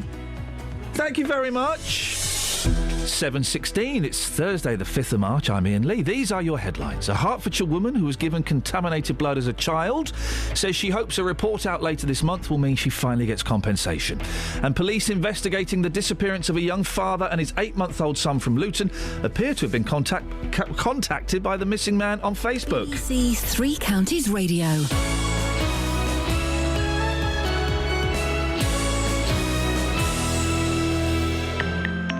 We listen as well as talk to people. We love Bed Tarts and Bucks. We live in Bed Tarts and Bucks. It's got a nice mixture of music and speech. I think it really cares about people locally. The best radio is when you're listening as well as talking. We care about you, the listener, about what's going on in your lives. What's happening to you is important to us. And it really knows our local community sort of inside out. And this radio station is fantastic because of A, the stories, and B, the presenters who deliver them. You trust it when you're listening to all our presenters. You know where you are and you feel good. All of our stories, all of our guests, everything we do is for Bed Tarts and Bucks. BBC Three Counties Radio. She was amazing, wasn't she? Wonderful. She was, bless her, she was so nervous. Was she? Didn't sound it. No, I know, and I said afterwards, I said, you were fantastic. And she said, I was so nervous. Well, hopefully she'll keep in touch with us. You can pick up the vibe when someone comes in, and you could tell she was nervous. And I said to her, when Boring Jamie was banging on about pigeons, I wasn't really listening. I said, look, there's no trick questions. We'll just have a little chat. What an incredible story. Incredible. And it annoys me. People like that. The government should be getting their, or drug companies or someone should be getting their checkbooks out and saying, right, how much do you want? And speaking as the average Joe and Josephine, isn't it a scandal that we didn't know about this before today? She got that, when did she say she was 8? She's a couple of years younger than me. So she got that blood about 32 years ago. And she had hep C, and her breast cancer is probably a result of that. 32 years ago, and she's still fighting to get a few quid. What? It just leaves me... Thank you, Kelly. It just leaves me... I don't understand it. I do not understand it.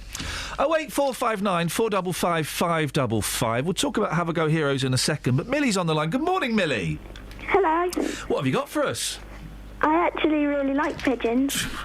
Sorry, what did you say? For a second, Millie, just for a second, I thought you said you actually really like pigeons. I do. Why? Because they're cute. They are not. They are full of fleas and disease. And have you seen their manky feet? No. Yeah. All right, Millie, you want to be disgusted? The next time you see a pigeon, look at its feet. Oh, they're horrible. Well, actually, people usually like doves, but not pigeons. Actually, they're exactly the same thing. No, they're not. Yeah, they are. No, they're not. A rock dove is the same as a feral pigeon. No, it's not. It is. No, it isn't. It is. No, it's not. They're exactly the same thing. No, they're not. Yes, they are. They're not. They are. I'm afraid they're not. They are. Millie, they're not. They are. They're not. They are. They're not. They are. Nope, they're not. Well, they're the most... Nope, nope.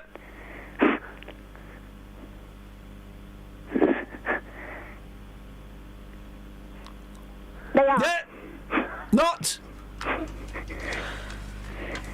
Iain. Yes. They are. Then, right, you... Iain? Yes, Kelly? Are you arguing with a 10-year-old? I don't know. Millie, are you 10? Yes. Yes, I am. She's poning you. She's not poning me. She's talking nonsense. Kelly. Yes. She just said that pigeons are the same as doves. She's comparing the bird of poop to the bird of peace. Do you know what the Spanish word for pigeon is? No, mate. Paloma. Do you know what the Spanish word for dove is? Faith? Paloma. Okay. Well, you've just They're been the same. you've just been palomed by the Spaniards. Espanol. Right. You're turning your microphones off. They're annoying me, Millie.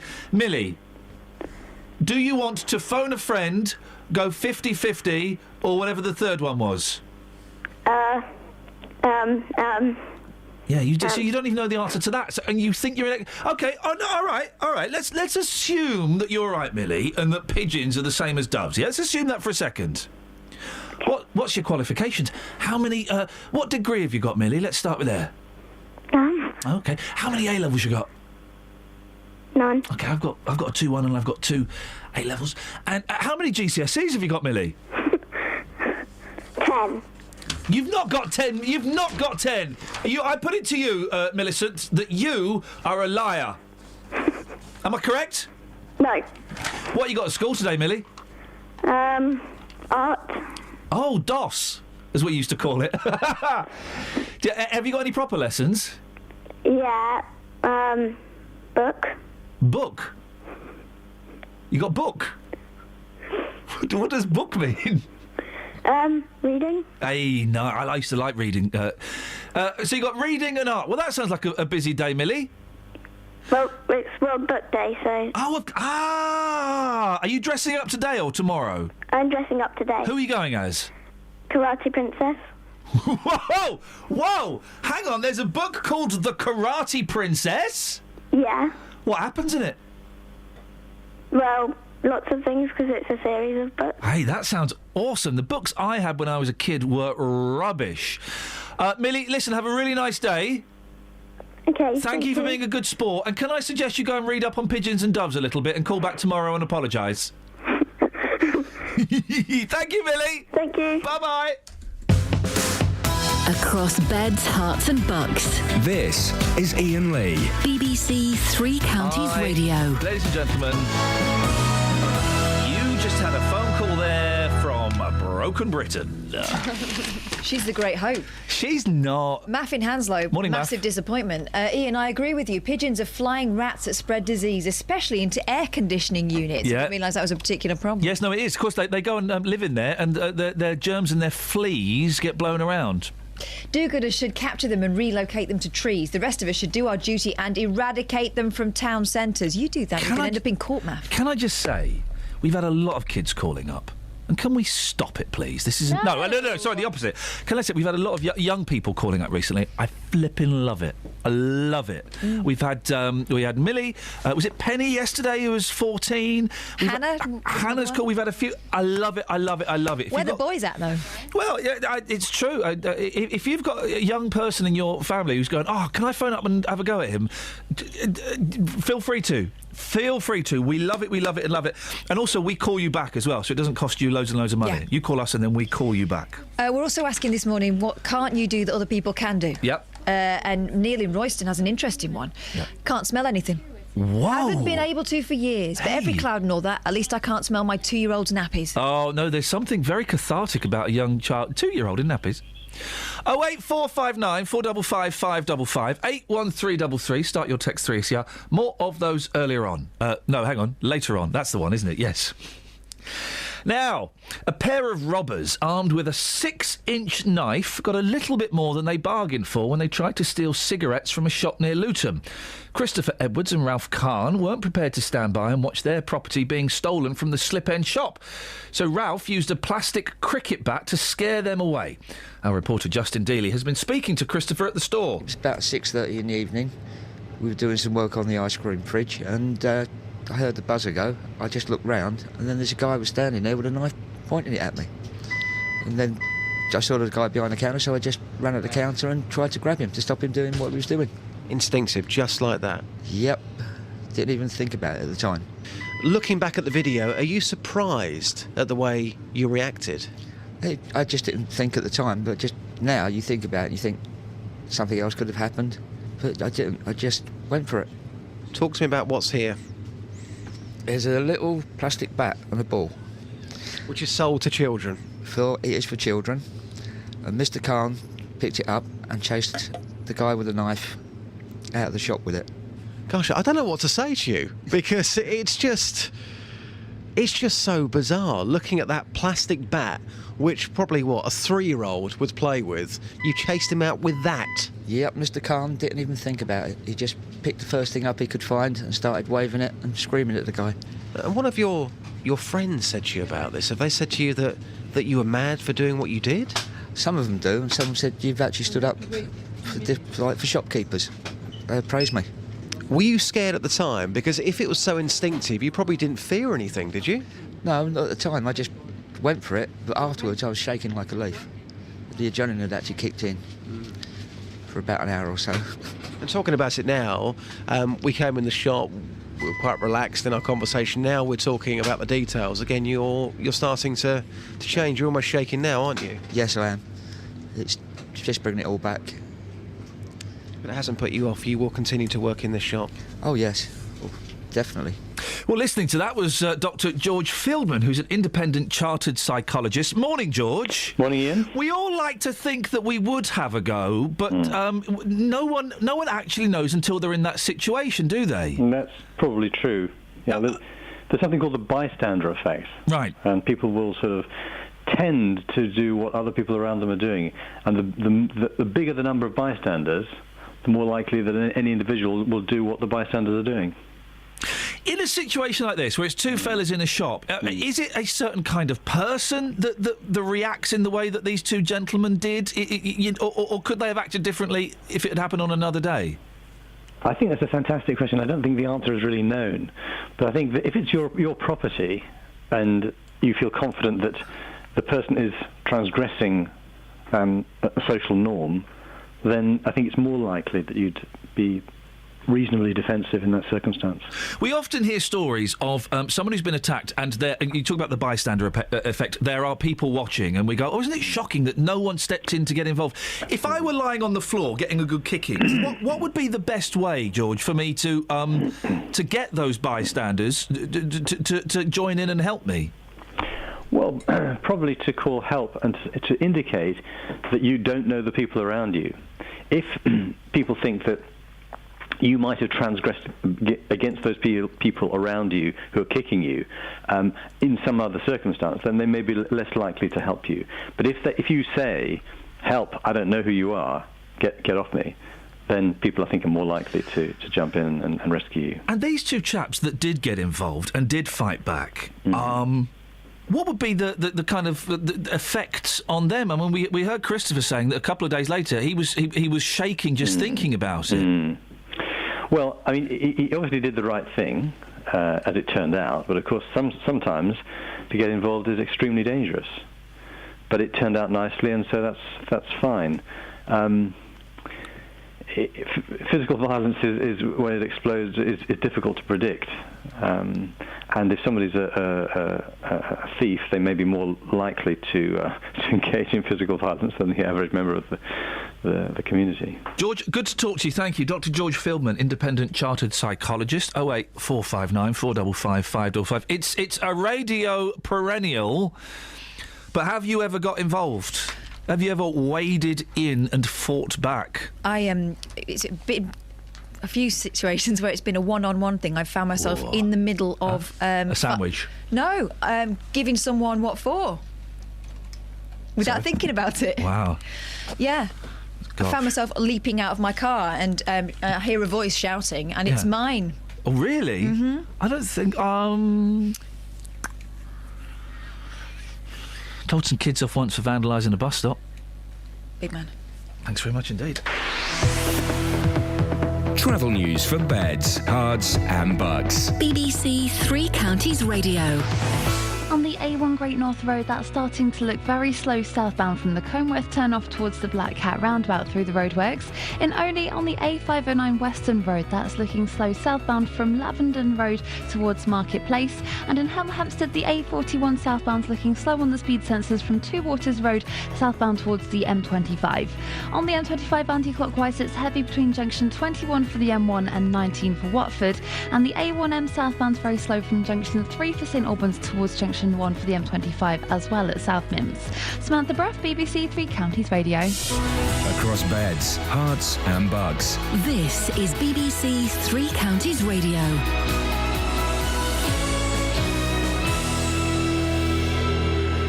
It's 7:30. I'm Simon Oxley. A Hertfordshire woman who was given contaminated blood as a child says she hopes a report out later this month means she will finally get compensation. Police investigating the disappearance of a young father and his 8-month-old son from Luton appear to have been contacted by the missing man on Facebook. Downing Street says David Cameron will take part in just one pre-election TV debate, and Hertfordshire Fire Service has criticised a hoax call in Stevenage last night to flats where 2 firefighters died in 2005. Three Counties Sports. BBC Three Counties Radio. Chelsea remain 5 points clear at the top of the Premier League after a 1-0 win at West Ham. Here's manager Jose Mourinho. My players were brilliant after a final where it's not just to play football, it's also the pressure, it's also the tension, it's also the emotion. The players were fantastic because we couldn't kill the game. You can't win here, so I think these 3 points are massive for us. Second place Manchester City beat Leicester 2-0. Arsenal were 2-1 winners at QPR. Manchester United won 1-0 at Newcastle with a late goal from Ashley Young, although the headlines this morning are about Papis Cisse and Johnny Evans apparently spitting at each other. United manager Louis van Gaal doesn't believe his player would be guilty of such a crime. I cannot see that from the bench. When it is true, I shall admit it, but I cannot imagine that Johnny Evans could do that. So maybe he's spitting to the ground, but not in the face or something like that. I cannot imagine. Tottenham beat Swansea 3-2. The Swansea striker Bafatimbi Gomez says he's fine after fainting on the pitch in the opening minutes at the same ground where Fabrice Muamba collapsed. Liverpool are back to 5th after a 2-0 win over Burnley. Stoke beat Everton 2-0. Watford have extended midfielder Ben Watson's contract until 2017 with an option for a further year. The 29-year-old joined the Hornets in January for an undisclosed fee. Watford remain 3rd in the Championship after Norwich lost 1-0 at home to Wigan last night. Wickham have appealed against the red card shown to substitute Matt McClure in the win at Tranmere on Tuesday night, 70 seconds after he came off the bench. And a strong Luton development side lost on penalties to Biggleswade in the semi-finals of the Beds Senior Cup last night. Biggleswade will meet Barton Rovers at Kenilworth Road in the final in May. BBC Three Counties News and Sports. The next full bulletin is at 8. 1, 2, 3, 4, 5, 6, 7, 8, Schlemiel, Schlemazel, Incorporated. We're gonna do it. Give us any chance, we'll take it. Read us any rule, we'll break it. We're gonna make our dreams come true. Doing it our way. Nothing's gonna turn us back now. Straight ahead and on the track now. We're gonna make our dreams come true. Doing it our way. There's nothing we won't try.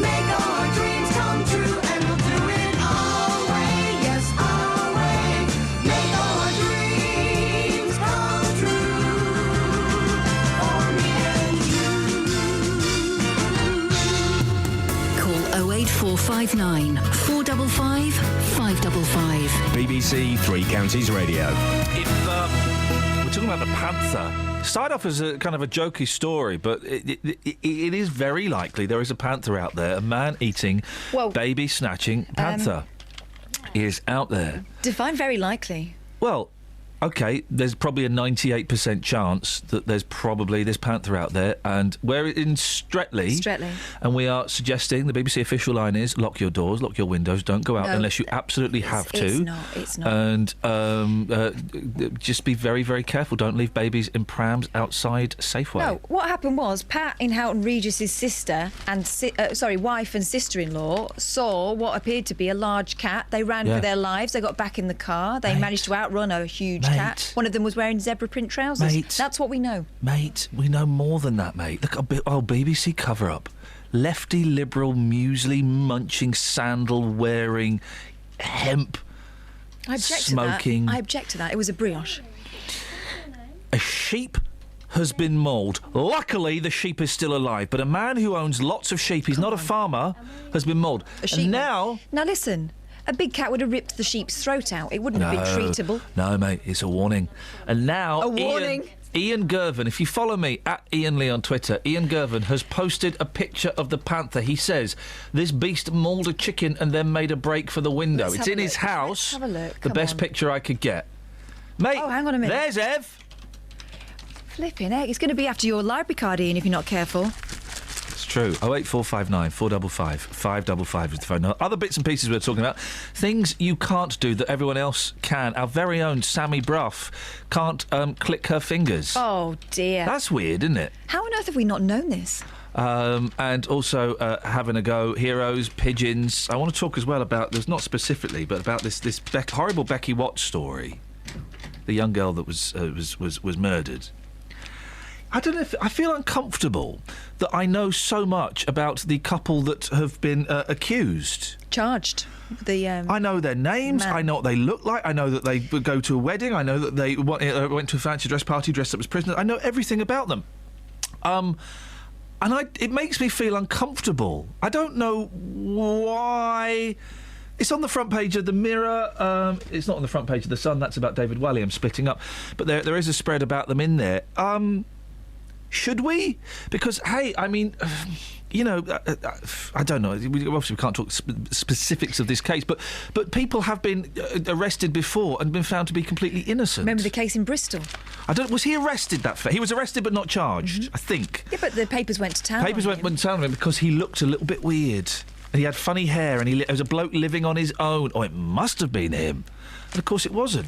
I don't know, is it just me? Does it feel like trial by papers to you? Do we know too much? I'm not even going to say their names, because I don't, you know, do we know too much about this couple that have been accused of an horrific crime? Should we know? So, you mentioned as well the footballer. The footballer who's been accused of having sex with a 14-year-old. 15, wasn't she?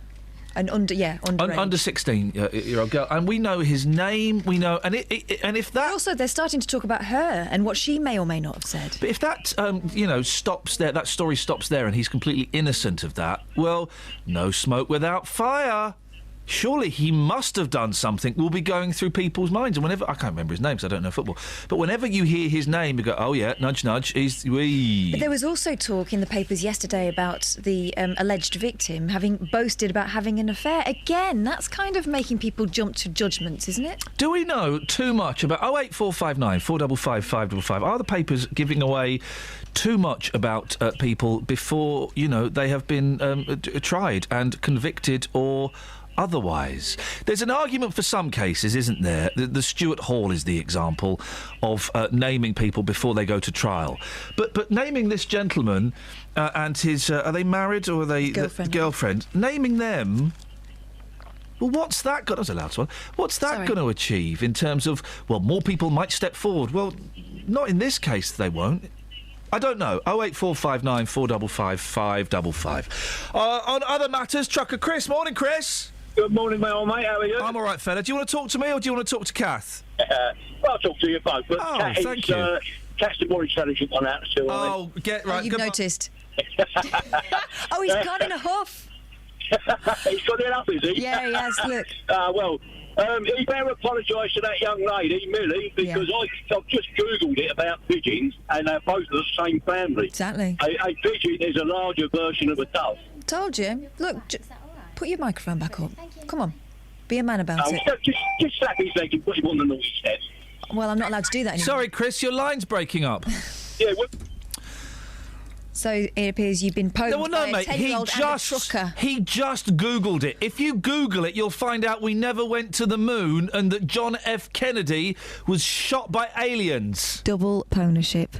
Damon's in Wheathampstead. Good morning, Damon. Good morning, Ian. What you got for us, boss? I was talking about jumping in. The normal phrase is have a go, but jumping in, I think, is much better. Yes. When have you jumped in, Damon? Yeah, it's funny you should ask me that.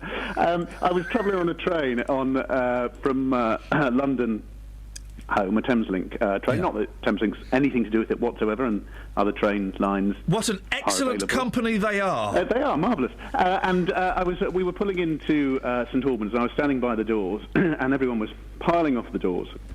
And as they're piling off the doors, I could hear these two voices come on. Get off the way! Get out of the way! Get out of the way! You're such a good actor. You sound like Dick Van Dyke there. Get out of the way!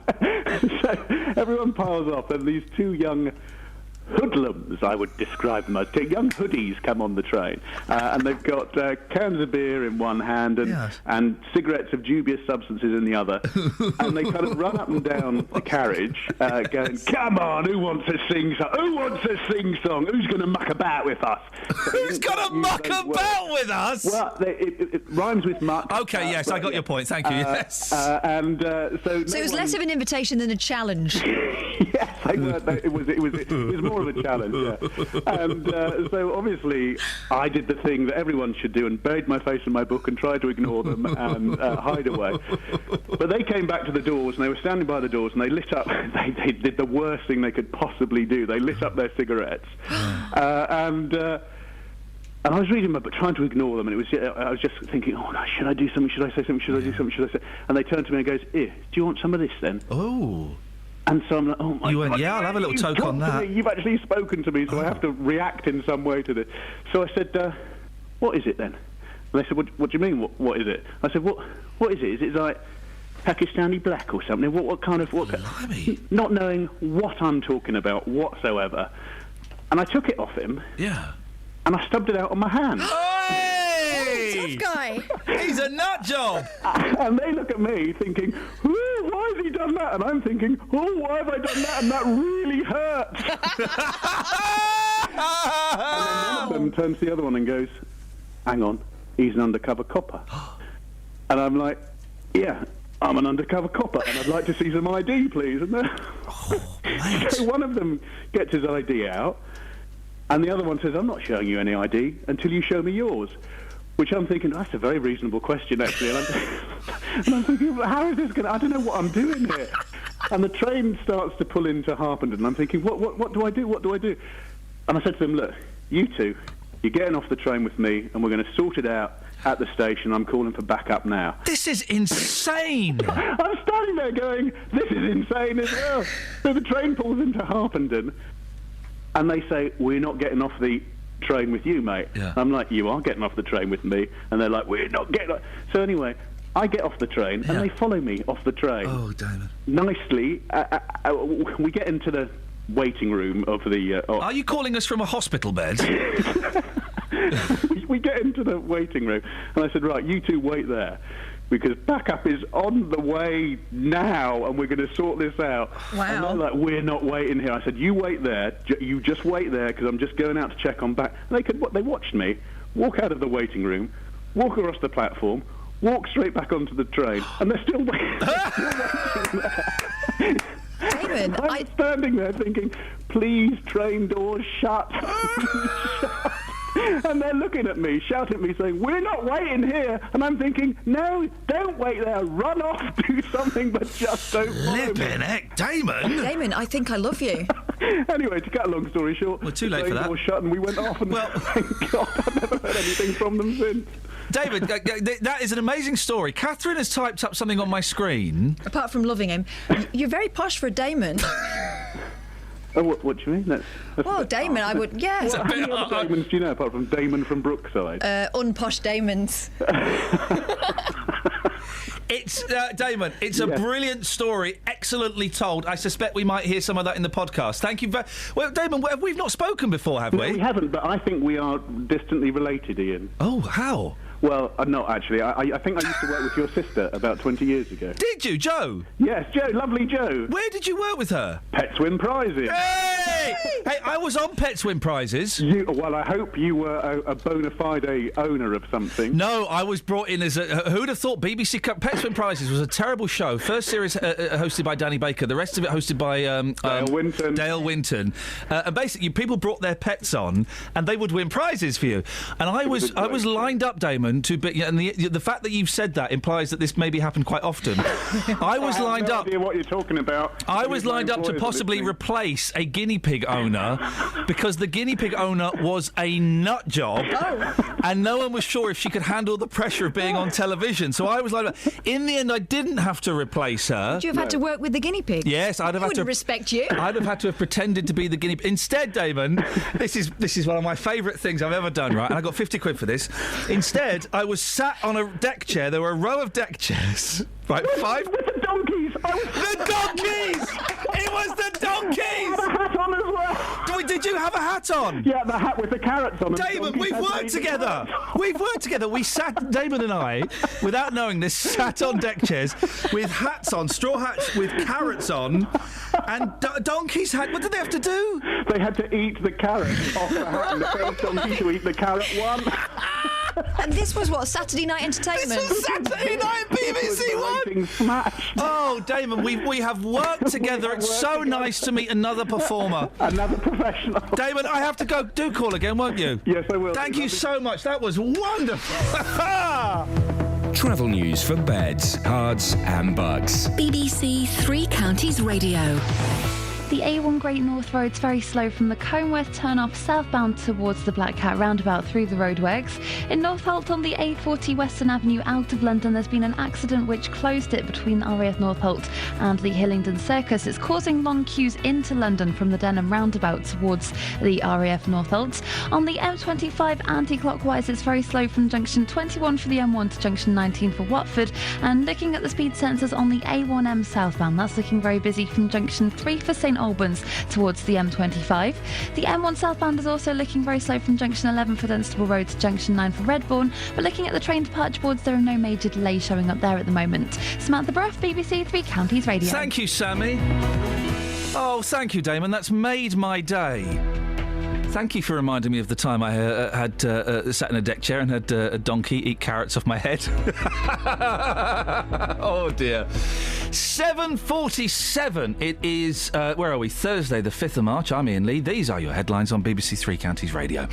A Hertfordshire woman who was given contaminated blood as a child says she hopes a report out later this month will mean she finally gets compensation. Police investigating the disappearance of a young father and his 8-month-old son from Luton appear to have been contacted by the missing man on Facebook. And Hertfordshire Fire Service has criticised a hoax call in Stevenage last night to flats where 2 firefighters died in 2005. Coming up, let's try and get a bit of daily on the show, shall we? But before that, the return of the marvellous Elizabeth Rizzini. Beds, hearts and bucks weather. BBC Three Counties Radio. Hello, good morning. So kind, Iain. Thank you very much. Well, today is a very cold start. We've got temperatures hovering just above freezing across the three counties at the moment. 1s, 2s. Those temperatures will pick up by the time we get to the afternoon, of course, and it will be much milder than it has been over recent days. So we're probably looking at 9 or even 10 degrees, 50 in Fahrenheit. There is some cloud this morning, but the best of the sunshine will generally be, I think, this morning before it starts to cloud over more substantially into this afternoon. It will stay dry all day, turning cloudy, highs of 10 degrees, not a bad looking day, a fairly light southwesterly breeze. Now overnight tonight it'll be milder than it was last night. We're looking at temperatures probably dropping no lower than 5 or 6 degrees Celsius. Staying dry and it will be quite cloudy, so a milder start to the day tomorrow. Tomorrow a fairly similar sort of day. There'll be quite a lot of cloud around, some breaks in the cloud at times where we get some sunshine and it'll feel really quite pleasant. I think we're looking at 11 or 12 degrees Celsius, might even see a degree or so on that by the time we get to Saturday, so feeling really quite spring-like over the next few days. But just to manage your expectations, it's not going to be wall-to-wall sunshine. There'll always be quite a lot of cloud. That's the forecast. Oh, good question, Sarah. She says on Twitter, any news on that Chancellor without an eye? Every weekday morning. Coming up at 9 on the Big Phone In this morning, is it a good idea to make jobless teenagers work for their benefits? How would you like this country to stand up to President Putin? Are you surprised to see British people being blatantly racist? The JVS Show. I think we've got to get over this issue about racism doesn't exist. It has existed. It will probably carry on existing. What I wanted to say is they've got this completely the wrong way around. You know, that is also true. That is also true. You will always get some, but they are such a minority. I think the man's a buffoon. Get him up, get him out of bed, give him a sense of purpose. The JVS Show. Do you think we have got to, as a country, start taking this issue more seriously? Every weekday morning on BBC Three Counties Radio.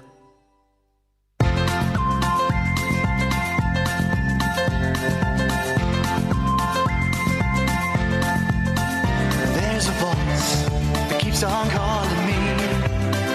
Down the road is where I'll always be. Every stop I make a new friend. Can't stay for long, just turn around and I'm gone again. Maybe tomorrow I'll wanna settle down. Until tomorrow I'll just keep moving on. Down this road that never seems to end. When new adventure lies just around the bend. So if you wanna join me for a while, just grab your hat, come travel light, that's hobo style. Maybe tomorrow I'll wanna settle down. Until tomorrow, the whole world is my home. So if you wanna join me for a while, just grab your hat, come travel light, that's hobo style. Maybe tomorrow I'll wanna settle down. Until tomorrow, I'll just keep moving on.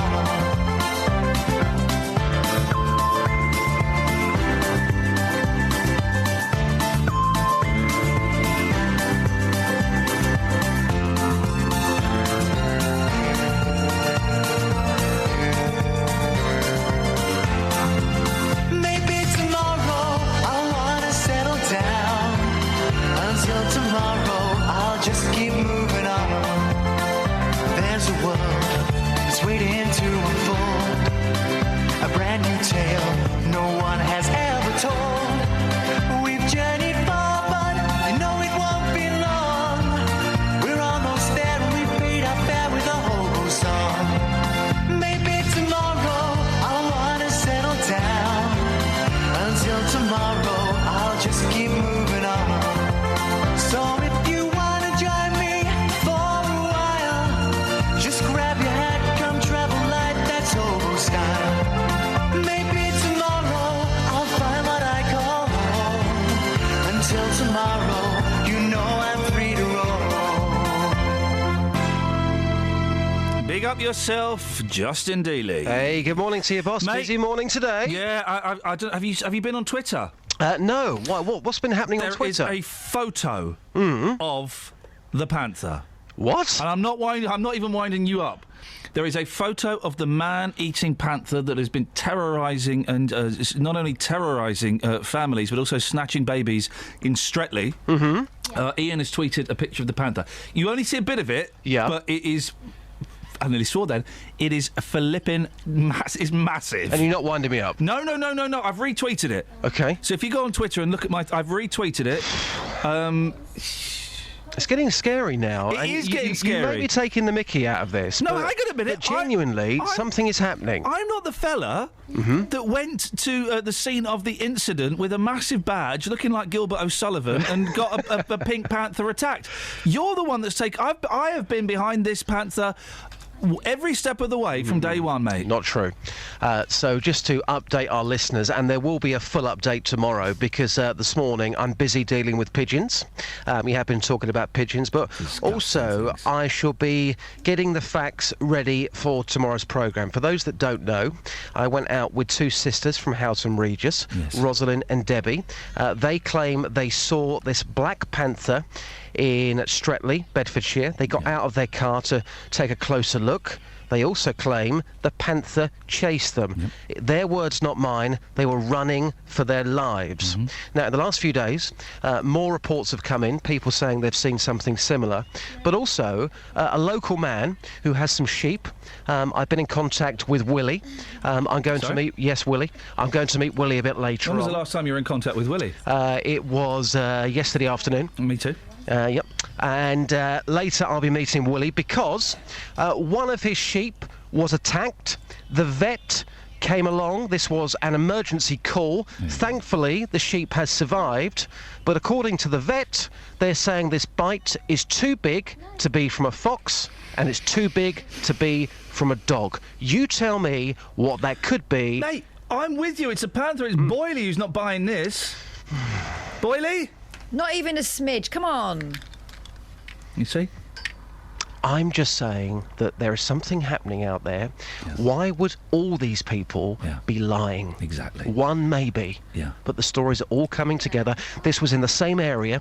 This sheep was attacked. It was attacked half a mile away from the original sighting. All that panther's got to do is go down the bottom of the hill to Sharpenhoe, and there, in front of him, he has a nice meal. Now...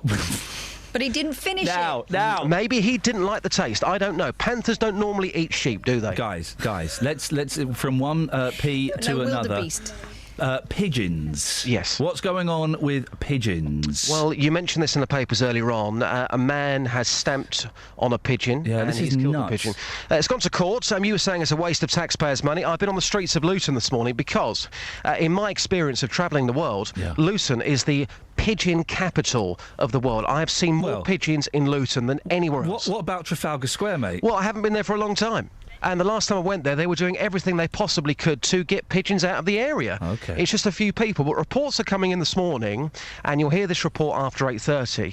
Maybe you know this person. Somebody comes to Luton Town Centre every single day with a trolley full of food to feed to the pigeons. That's what I'm hearing this morning on the streets of Luton.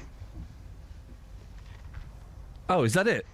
Yes. There's no audio? There will be after 8:30. Oh, flipping it, mate. you're giving it the big sell, and I thought we were going to get somewhere. It's a big sell. That's what I'm being told. You'll hear that after 8:30. But some people, they absolutely hate these creatures. I'm still struggling to find anybody listening who, A, loves the pigeon, and B, would go and feed the pigeon. OK, well, Justin, it's great to talk to you. And you. Thank you so much. Thanks. Ta-da. Bye. Bye. Kev's on the line. Morning, Kev. Morning, Ian. How are you this morning? I'm all right, thank you, boss. What you got? Well, bit of a problem, really. Oh, go on, mate. The Littlest Hobo song that you love so much. That's correct, yeah. I don't think it's right that we should be playing it in 2015. What? I'm getting the old payola for this. What do you mean? Well, it's all about this dog that travels around the country solving crimes and being friends to everyone, isn't it? Yeah. A lovely dog. He's solving crimes, he's being friends to everyone, he's helping orphan children. Yeah, but where's the poo bags? Who carries the poop bags? You got me there on a technicality, Kev. It is a technicality, and it's a really worrying one. I don't think the Littlest Hobo does a poo. You're joking? I don't think he does. It's something I've been worried. It's something I've been worried about. Who's picking up after this dog? He might have a little. Sorry? He might have a little bag tied to his tail that just catches it. Like you. Oh no! Come on. Kev, you've thrown a Spaniard in the works. I'm sorry about that. Thank you. Okay, cheers. Goodbye. Bye-bye. Goodbye. It's all fun and games, isn't it? But he's fouling the pavements. It's callers like Kev that make me hate people. Oh. Oh. Yeah. But thanks for your call, Kev. Any Texas? Yeah, probably. Let's have a look. Oh, flipping it. Black Panther alert, Iain. Start the spooky music, says Tony. Oh, we haven't got time for me to find it. Oh, blimey. You've got to look at the timings, Catherine. Oh, he's joking anyway. Oh, in that case. Travel news for beds, cards and bugs. BBC Three Counties Radio. In Oney on Western Road, that's looking very slow southbound from Lavenden Road towards Marketplace. And in Bedford on the A6 Ampthill Road, that's very busy now between Ropepork and the A421. In Northolt on the A40 Western Avenue in London, it's looking very slow all the way from the Denham roundabout towards RAF Northolt because of an accident in the opposite carriageway. And on the M25 anti-clockwise, it's slow around junction 19 for Watford. On the trains, Virgin Trains East Coast are reporting 15-minute delays to London King's Cross because of a signalling problem at Welwyn Garden City. Samantha Bruff, BBC Three Counties Radio. Sammy, you can't click your fingers. I know I can't. That's insane. See? I'm trying to do it. Okay, I did it a bit. This is how you do it. Hang on a minute. Let's get rid of the silly music. You ready? Here we go. Okay. That is... You're just clapping. No, I'm clicking. Here we go. And sleep. You see? That's how you do it, Sammy. If you always come and teach her, I'm happy to, mate. 25 quid an hour, is that all right? Ooh, it's a bit steep. There, well, I'm the best. I'm the best in the world. What can't you do that other people can do? Pigeons. And do we know too much about these people on the front page of the Mirror accused of murdering Becky Watts? Local and vocal across beds, hearts and bucks. This is BBC Three Counties Radio.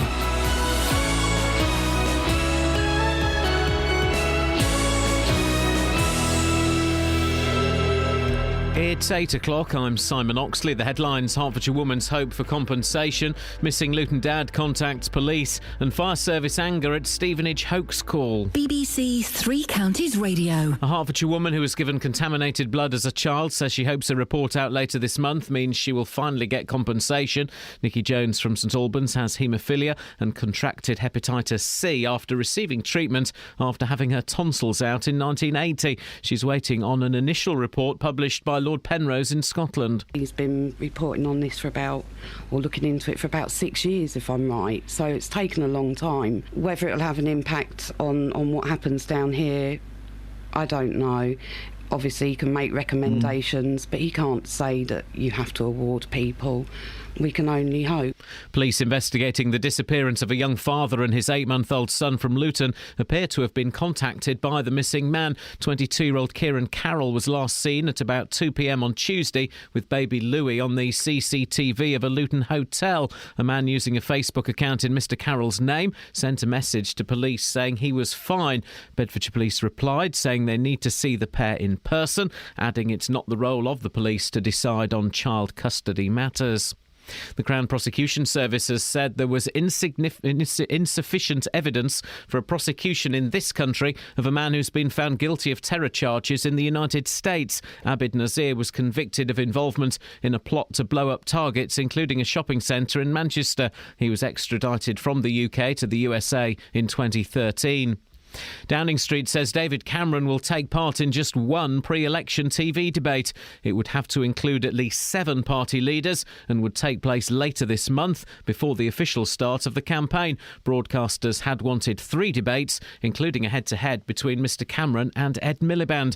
More from the BBC's Ross Hawkins. This is David Cameron saying he's only going to debate at a time and in a format of his choosing. Downing Street's argument is there's been chaos in the organisation of this from broadcasters. They've said for some time that they think that the Green Party should be included. Labour regard this as an outrageous attempt to bully the broadcasters into changing their plans. Hertfordshire Fire Service say details of a hoax call to flats where 2 firefighters died have been passed to the police. 4 appliances were sent to Harrow Court in Stevenage last night after a caller claimed people were trapped. The Fire Service say despite the suspicions of the operator, they were obliged to treat the call as genuine. 2 firefighters died tackling a blaze at Harrow Court in 2005. The Planning Minister, Brandon Lewis, is in Milton Keynes today ahead of a referendum on a business neighbourhood plan. It's the first of its kind in the country and will provide a blueprint for development in MK over the next 15 years. The referendum will be held on the same day as the general election in May. In sport, Chelsea remain 5 points clear at the top of the Premier League after a 1-0 win at West Ham. Second place Manchester City beat Leicester 2-0. There were also wins for Manchester United, Arsenal and Liverpool.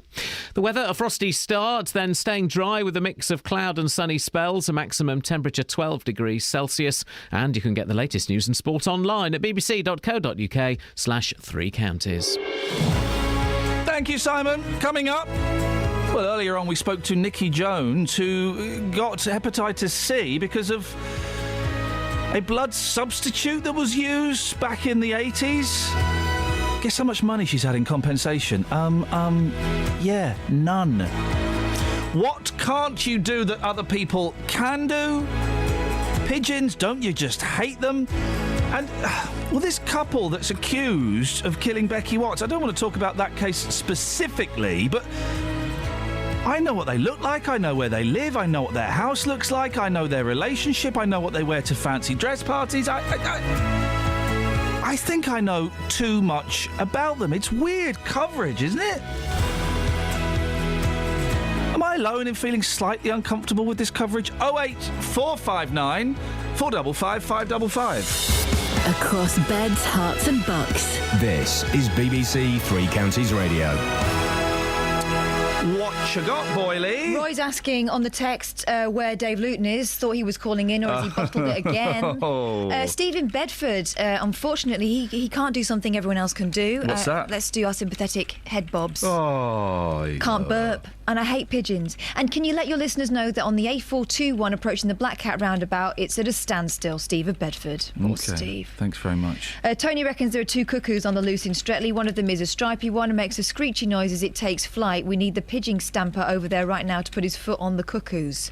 Tony, I have no idea what you're on about. Stamping on of birds will get you in court, as we found earlier with the story in the newspaper. The fella went to court because he stamped on a pigeon. I mean, it's a pigeon. It's a rat with wings. We had some crazy 10-year-old phone up and said pigeons were like doves. Well, they're not like they doves. are rock doves. Mate, I'll rock you in a minute. I think that's inappropriate. Yeah, and I retract that immediately. 08459 455 555, or you can text 81333. Start your text 3CR. If you were listening an hour ago, you would have heard Nikki Jones come in. She's a woman from St Albans who was given contaminated blood. She got haemophilia. When she was 8, she was given Factor VIII, a blood clotting agent, which she believes gave her Hep C.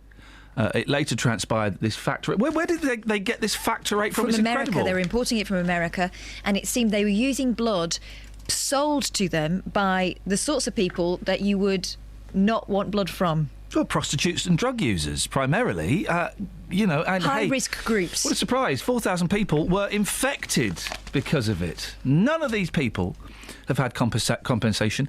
Half of those people have since died. We can speak now to Conservative MP for North East Bedfordshire, Alistair Burt. Good morning, Alistair. Good morning, Ian. You've been leading calls for improved compensation for patients who were given contaminated blood. Why is it so important to you?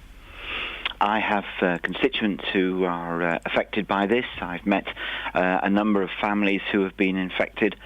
And I think myself and quite a significant group of MPs now, and there's been MPs concerned about this for some time, now feel seriously worried that this has gone on for much too long. There have been attempts to do something about it. There have been payments made to people, but it's never been fully pulled together.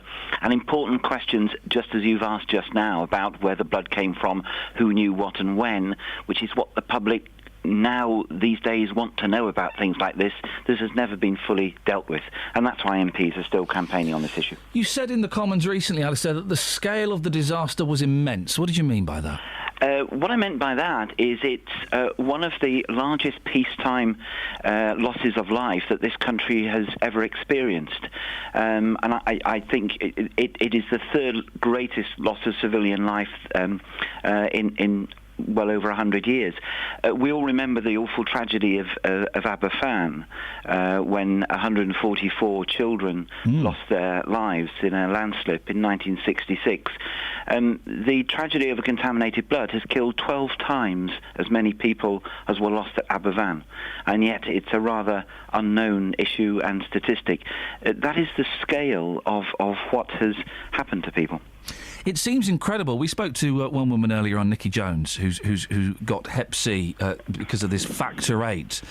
That happened in sort of 1981, 82. It just seems incredible that so much time has passed and she's not received anything at all. Well, there are some diseases that do not manifest themselves until a long time afterwards, and Hep C is one of them. You can be infected with Hep C and it can never have any impact upon you at all, or it can have an impact at some stage during your life. And I think the authorities do not genuinely know how many people were infected and who will show symptoms, and that's why some of these cases are revealed now. What we do know, however, is that some 1,200 people contracted a mixture of HIV and hepatitis. There were 1,200 of those, and of those, only 300 are still alive. And that's probably one of the biggest parts of this tragedy. The current situation is there is an inquiry. There has been an inquiry taking place in Scotland, the Penrose inquiry, which is due to report on March the 25th, a long-standing inquiry. That will have an impact on what happened in the rest of the United Kingdom, and we and many others are awaiting the results of that inquiry. Oh, so that, I mean, that is solely for Scotland, isn't it? But you're saying that that would have an impact on England and Wales and Northern Ireland? It will, because it must look at matters which occurred before the devolved administrations, because these incidents, the use of the blood happened before there was separate devolved administrations. So inevitably it must look at that, and I know that there will be implications therefore for the rest of the national health going back to those years. Alistair, we may speak to you when that report comes out. I really appreciate your time this morning. Thank you very much. Thank you. Thank you very much. Conservative MP for North East Bedfordshire, Alistair Burt. It's one of those stories that just leaves me scratching my head. I'm dumbstruck. If you missed Nikki an hour ago, she was brilliant. I thoroughly recommend you go and listen to it on the iPlayer at your leisure. Oh, see, my voice broke there. At your leisure. 08459 455 555. Oh, what a surprise. There has not been a mad rush of penguin. Let me try that again. Oh, what a surprise. There has not been a mad rush of penguin. No, I did it again. Pigeon fanciers phoning up and defending the pigeon. Instead, we had some lunatic 10-year-old trying to compare them to the bird of peace, the dove. Dove. I don't like pigeons. They're disgusting. But I don't think they should be crushed. They're manky, horrible feet. Are they born like that? No, I reckon that's through being zapped from sitting on things they shouldn't be. But still, just put yourself in that pigeon poo on my car. That stuff is toxic, man. You can't get it off. You get it off, the paint comes off. Thanks, pigeon. And if they've been eating berries, it's a weird colour. It's just awful. But is that the pigeon's fault? You can make petrol out of that. What, pigeon? Out of guano. Can you? Yeah, well, not petrol, but you can fuel things. You can make power out of guano. You can put it on your garden as well, but you've got to... Well, it's normally chicken guano, but you've got to let it rot down first, otherwise it will burn your plants. You can put it on your toast as well. It's not very nice. No, I wouldn't. It's not very pleasant at all.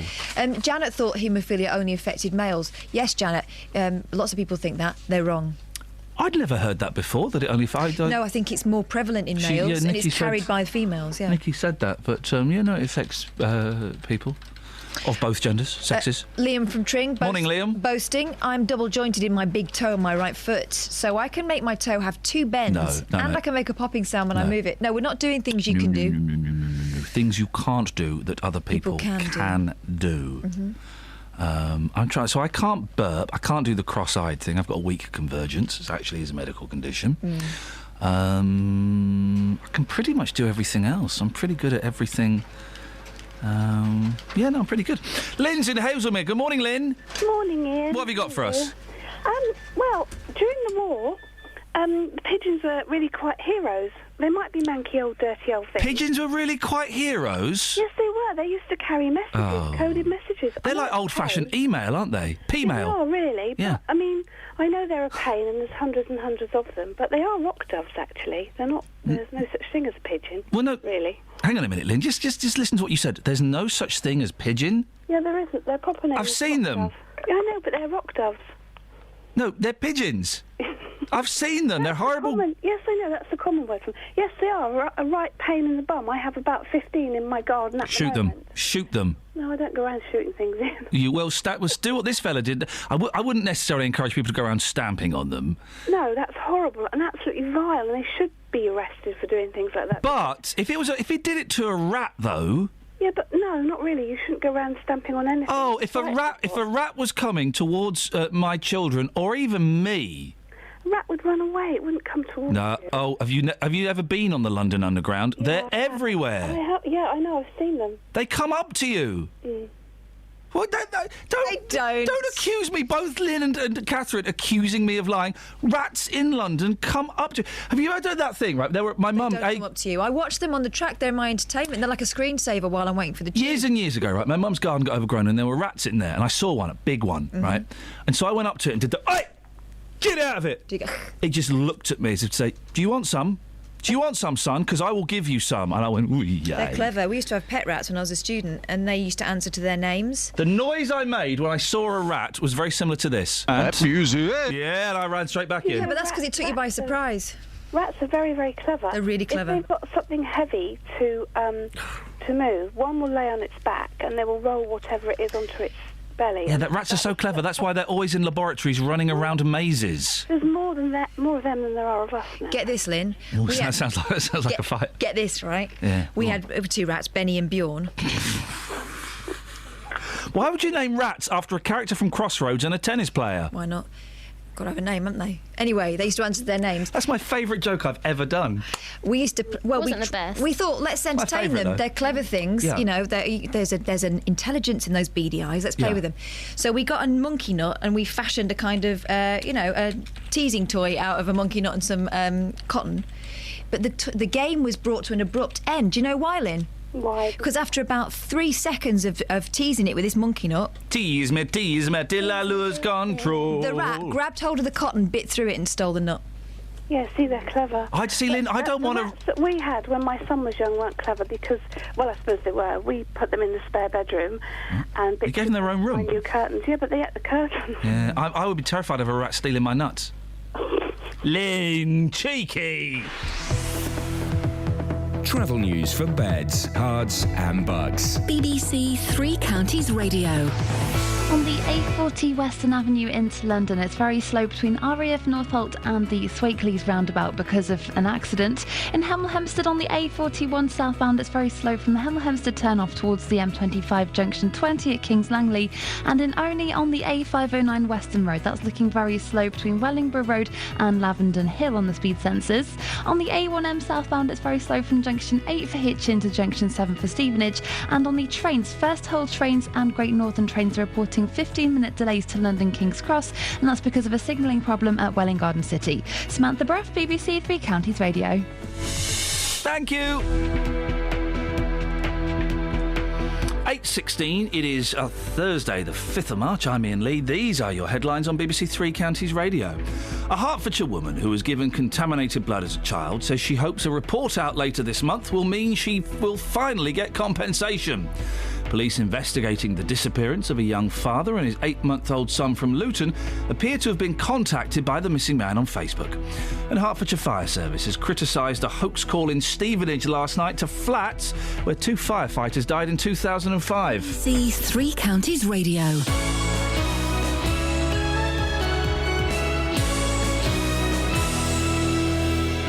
Monday Night Sport is a sports programme unlike any other. One thing about Monday Night Sport is it's not all about football.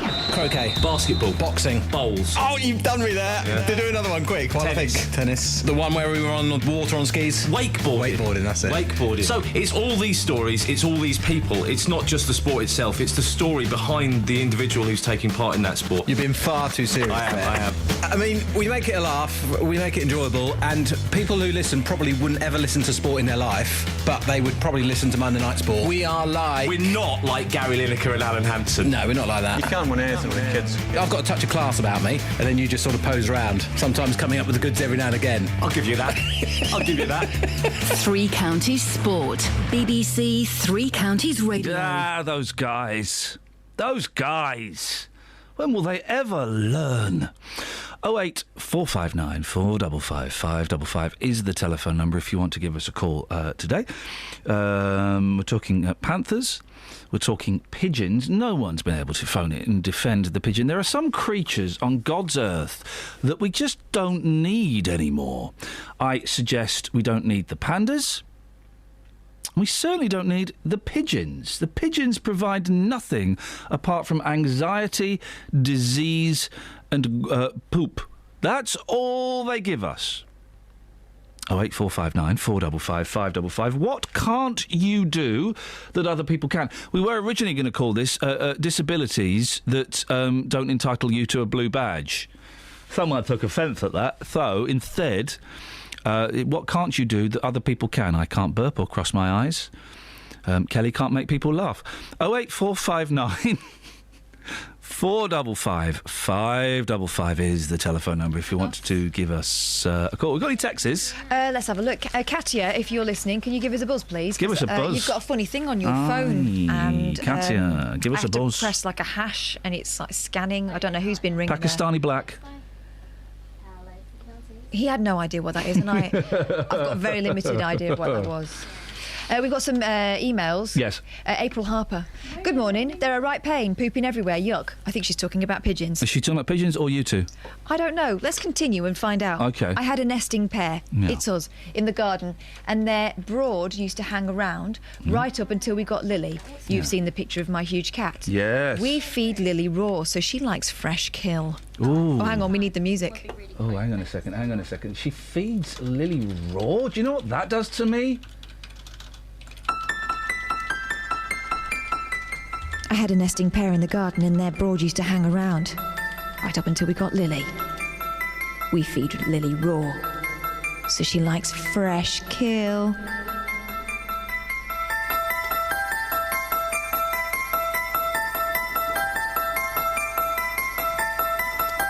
Let's go to Veronica. Good morning, Veronica.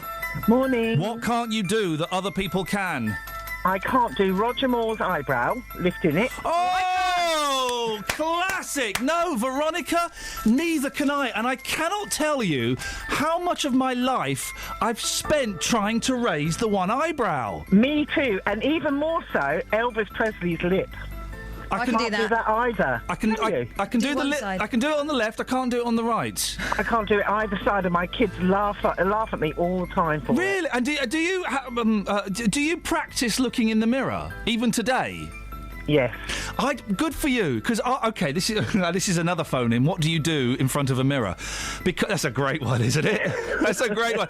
Because and I tried this as a kid, and every now and then I go back to it.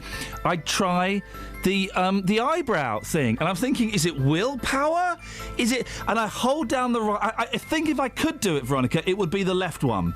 So I hold down the right one, and I try, and I just cannot do it. That's what I do, and you try pulling up the right one. Yeah. Well, for me, it's the other one. It's the right one I think I could do if I really, really, really, really practiced it. Have you tried to get a blue badge? Well, for the car? Yeah, they won't do it for that, I'm afraid. Isn't it outrageous? Political correctness gone mad. Veronica, you're a good sport. I know you've got to shoot off. Thank you very much.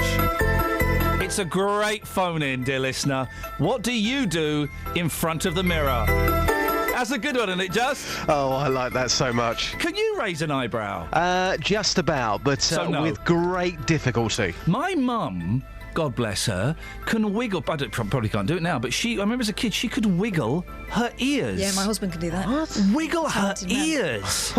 It was incredible. And as kids in the 70s, we were, TV used to stop at 3 and wouldn't start again until about 6. In those 3 hours, we would constantly be badgering my mum, going, Mum, go on, wiggle your ears, wiggle your ears. That's what we had. When you see it done, it looks as if they're using the same mechanism you'd use to sort of yawn or swallow. Yeah. Fascinating. Maybe some of our listeners could actually send us a video of that, because I would love to see that for real, from real people. I'll get my mum to do it. Yeah. You come round and meet my mum. Fantastic. In fact, you can just go around and see her on your own. Okay. She's a bit annoying. I'll tell you what I used to do a lot in front of a mirror when I was a teenager, and I don't do it at all anymore. And I was obsessed with doing it in front of a mirror. Here we go. During my teenage years. Yep. Crying. Hey. Crying. Can I cry in front of the mirror? What do I look like? Oh, tragic. Yeah. That's a typical teenage thing to do. Catherine. Yeah. We should be honest with the listener. What? Starting when? Starting from now. Oh. Where is that email that I sent you last night? Catherine. No. Yeah, no. No, don't. You don't want that? Go on. Where is it? What account did I send it from? I can't find it. Catherine and I tell you get it and you can read it. I don't want to read it. Well, send it to me and I'll read it. Catherine and I, Justin, last week we went to a college in Coventry. Yeah, so I hear. And we gave a talk to the youngsters who wanted to work in radio. We thought they wanted to work in radio, right? But then I posted a little thing about it on iainlee.com, my website, right? Yeah, with a nice picture with the class behind us. Nice picture with the class behind us. Yeah. Fresh-faced, wholesome youngsters. And then people can comment on posts on my website, okay? And I have to approve the comment. I look at it and I go, yeah, we'll have that. No, we won't have that. And I'm sorry, I'm stalling because I'm trying to find it. I've got it here. No, I've got it. I found it. Do you want me to read it or do you want to read it? No, I don't want to read it. Okay, it made right. me feel funny. This music is Not very in a good appropriate. way. I did not approve this comment, right? So this is it's allegedly from someone who was one of the pupils at the talk that we gave. Okay? I'm hoping it's a stitch-up. Hi, guys. I was there because I was about to be expelled, but I do not want to make radio shows. I like radio and everything, but it probably is not the career for me. I'm probably going to be a dancer. I just want to get in touch with Catherine because we shared a moment. She will know what I mean. I don't. Gosh. If you are Iain Lee, pass this message on, please. It's not weird. We had a adult-to-adult thing. Nothing illegal. I don't want sex. Unless she does. I am the dark blonde guy with blue eyes who rose and said he likes radio. Everyone's got a stalker at the moment. Gosh, this is incredible stuff. I was racking my brains about what moment I The had. thing is, we were in the classroom in front of these young people all the time. We didn't have any individual conversations. Catherine sat on a desk talking, looking fine, and we had a moment. I love this bit. I don't want sex. Unless she does. What? He's a gentleman. Oh, the people that you meet, eh? Rather you than me. Do you want to come to the next one, Jess? I didn't even listen. It's for moments, adult to adult or otherwise. I didn't even hold a door open for anyone. There was no moment. Sure. Oh, dearie, mate. Now listen. You're like, we'll do pigeons after past, if that's all right, Just. Yeah, no problem. Because I tell you why. Because I thought you'd like this one, Catherine. Because you do this. Oh, what? Crack down on fairies in the forest. I don't do this. We just have fairies in the house. Be careful. Once upon a time. Hang on, we need to... Don't mess with this magic. We need some music, hang on. I like this music. No, actually, we'll have this. Once upon a time, there was a magical forest where elf-sized doors appeared on the trees and children flocked from far and wide to see them. The tiny Oh, hang on, sorry. There we go. The tiny doorways began popping up in a wood in Somerset 15 years ago, installed by grown-ups keen to fuel their youngsters' imaginations. But anyone expecting a fairy tale ending will be disappointed after the Woodlands trustees ordered a crackdown on the ground that the tradition had got out of control. These are these tiny little doors that appear in people's houses. That people, well, some of them are genuine. Some of them are genuine. I know the ones in your houses are genuine. And at the bottom of the garden. Yeah. And in the playhouse. And I've seen yours, and I've seen your tiny little door, and it is certainly genuine. It's a sight to behold.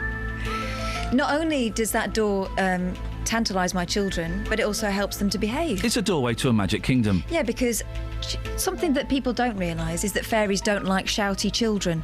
So if the children ever give me jip, the fairies disappear. Yeah, they're on my side. But some adults have been putting these in the woods that aren't magic, and the National Trust have got involved and said, "Oi! Get your tiny doors and take them back!" That's a bit mean-spirited, isn't it? My daughter left a note for the fairies yesterday. Oh, yeah. She's disappointed with their service. What service are they offering these days? I'll have to tweet the picture later on, but she was disappointed with their wish granting ratios. Oh, blimey. She said, why on earth, when my sister and I wish for things out loud, aren't you granting anymore? She's had a reply. Sorry, granting or grunting? Granting. Thank you very much indeed.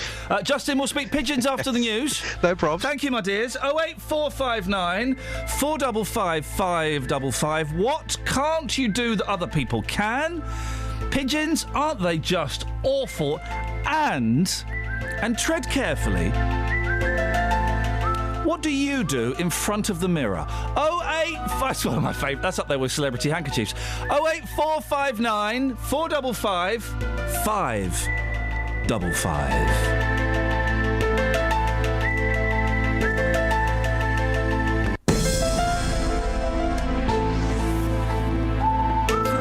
For beds, cards and bugs. BBC Three Counties Radio.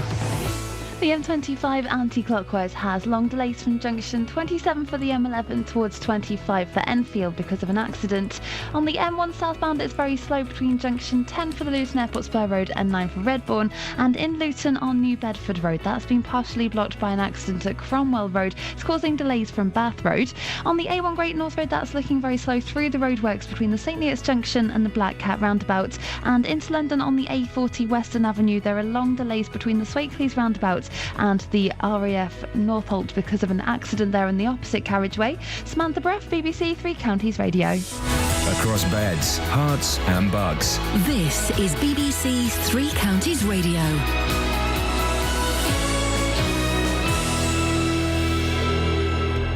It's 8:30. I'm Simon Oxley. A Hertfordshire woman who was given contaminated blood as a child says she hopes a report out later this month means she will finally get compensation. Police investigating the disappearance of a young father and his 8-month-old son from Luton appear to have been contacted by the missing man on Facebook. David Cameron has made what Downing Street is calling a final offer to take part in just one televised leaders' debate before the election. And Hertfordshire Fire Service has criticised a hoax call in Stevenage last night to flats where 2 firefighters died in 2005. Three Counties Sport. BBC Three Counties Radio.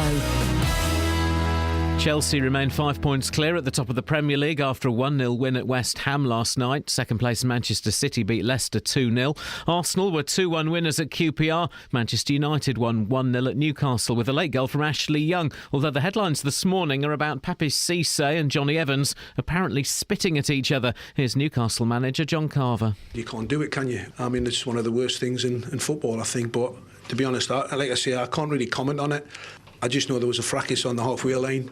Obviously, I'm watching where the ball is, and like I say, I can't really comment on it. Tottenham beat Swansea 3-2. The Swansea striker Bafatimbi Gomez says he's fine after fainting on the pitch in the opening minutes at the same ground where Fabrice Muamba collapsed. Gomez collapsed 3 times in 2009. Here's his manager Gary Monk. We understand Baffy's history, but obviously we've done all the tests. He's had all the tests all his life, and all the checks and everything like that. It's just part of his life, what he's been through growing up, and obviously in his history. But obviously it's a scary thought when you see it. But no, in terms of himself, he's actually fine.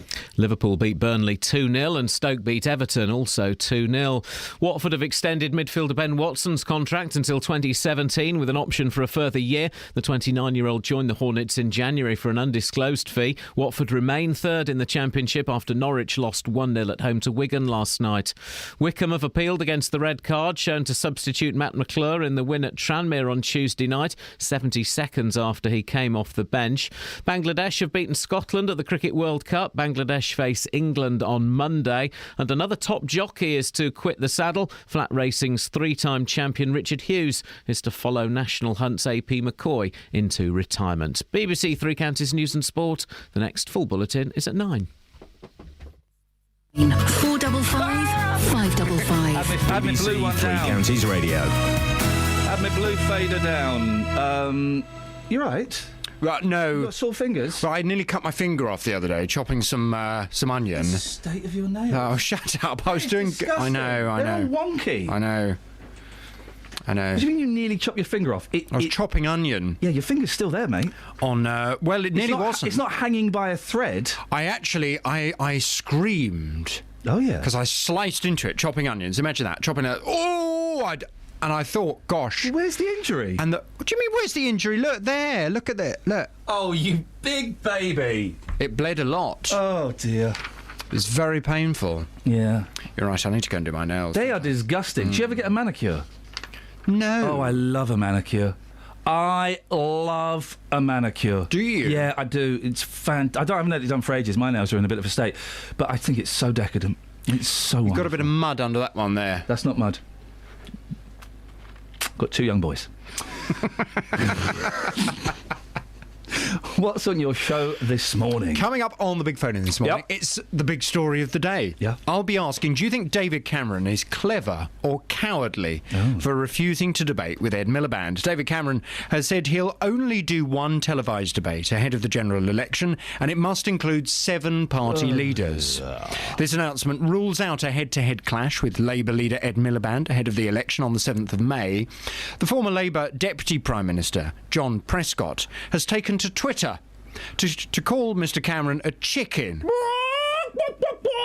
Whilst Shadow Foreign Secretary Douglas Alexander says Mr Cameron is scared of debating with Ed Miliband.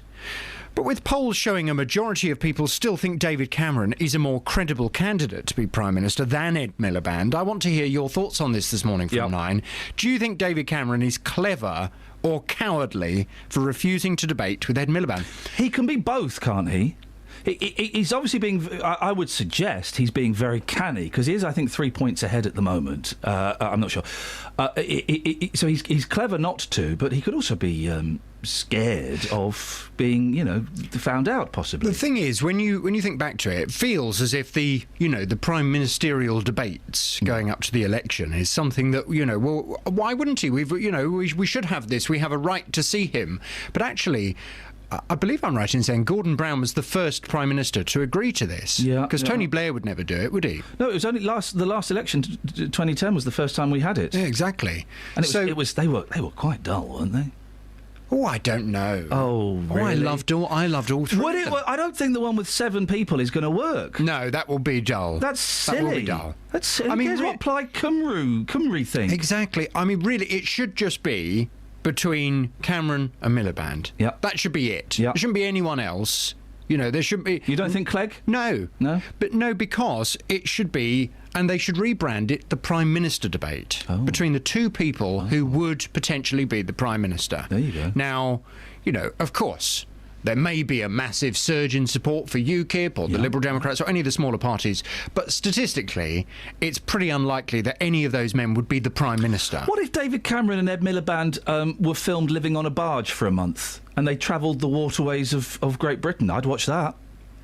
That would be very good. I would watch that. I'm sensing, though, and I'm no expert in this, but I'm sensing both of them might have a bit of other work to do. OK, yeah, fair point. You know what I mean? Yeah, fair point. They're not unemployed actors or TV presenters. They've got quite a lot of time taken up with important things, you would think. I hadn't thought of that. Fair point, yeah. You know, thank you. Who's going to run the country while David Cameron is on a narrowboat? They'll have BlackBerry. Well, from 9 this morning, do you think David Cameron is clever or cowardly for refusing to debate with Ed Miliband? And how much difference will these televised debates make to the way you vote, do you think? We'll debate all of this morning. From 9 on 08459 455 555. Call 08459 455 555. BBC Three Counties Radio. Hey, Redfern! You know things are going bad. Jonathan came in and he said, how are you? And you're going to hate me, Catherine, and I feel bad even saying this to you. Do you know what I'm looking at on the computer? New jobs. Who was that? Sorry, it was I my wouldn't son. hate that. Well, go on. Jonathan came in and said, how are things? I said, well, you know things are going bad when I'm looking at... Are you on eBay? Oh, yeah. Get off eBay. I've reactivated my account. What? I've put a bid on 2 things that I really want. What are they? That Monkeys thing. One is a rare test pressing of a Michael Nesmith record, and one is a 16mm film of the opening titles of the Monkeys in Spanish. What are you going to do with that? Oh, Not understand them. That's what he's. You're so funny. Why would you buy such pointless things? What? Well, what are you going to do with that? I'm going to enjoy it. How? No, he's not. He's going to hide them because he can't get them out at home because he doesn't want anyone to know that he's spending his money on that stuff. You don't know. At least you're announcing it on the radio. Yeah, well, my wife doesn't know that I do this as a job. She thinks I work in a bank. Yeah, that would explain the suit that you change out of when you get here and put your joggers on. Stop it. It's an essential part of who I am. And it's going to sound a little bit... Hang on a minute. Like this. Hang on. Are you ready? Here we go.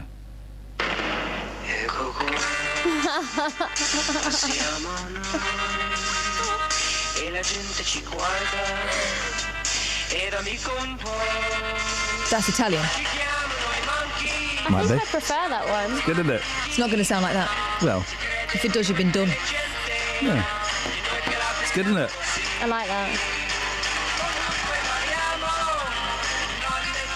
Because if you know a song inside out, why not get it in a different language? Do you know what? I love songs. Tomorrow, famous songs in a foreign language. I love it.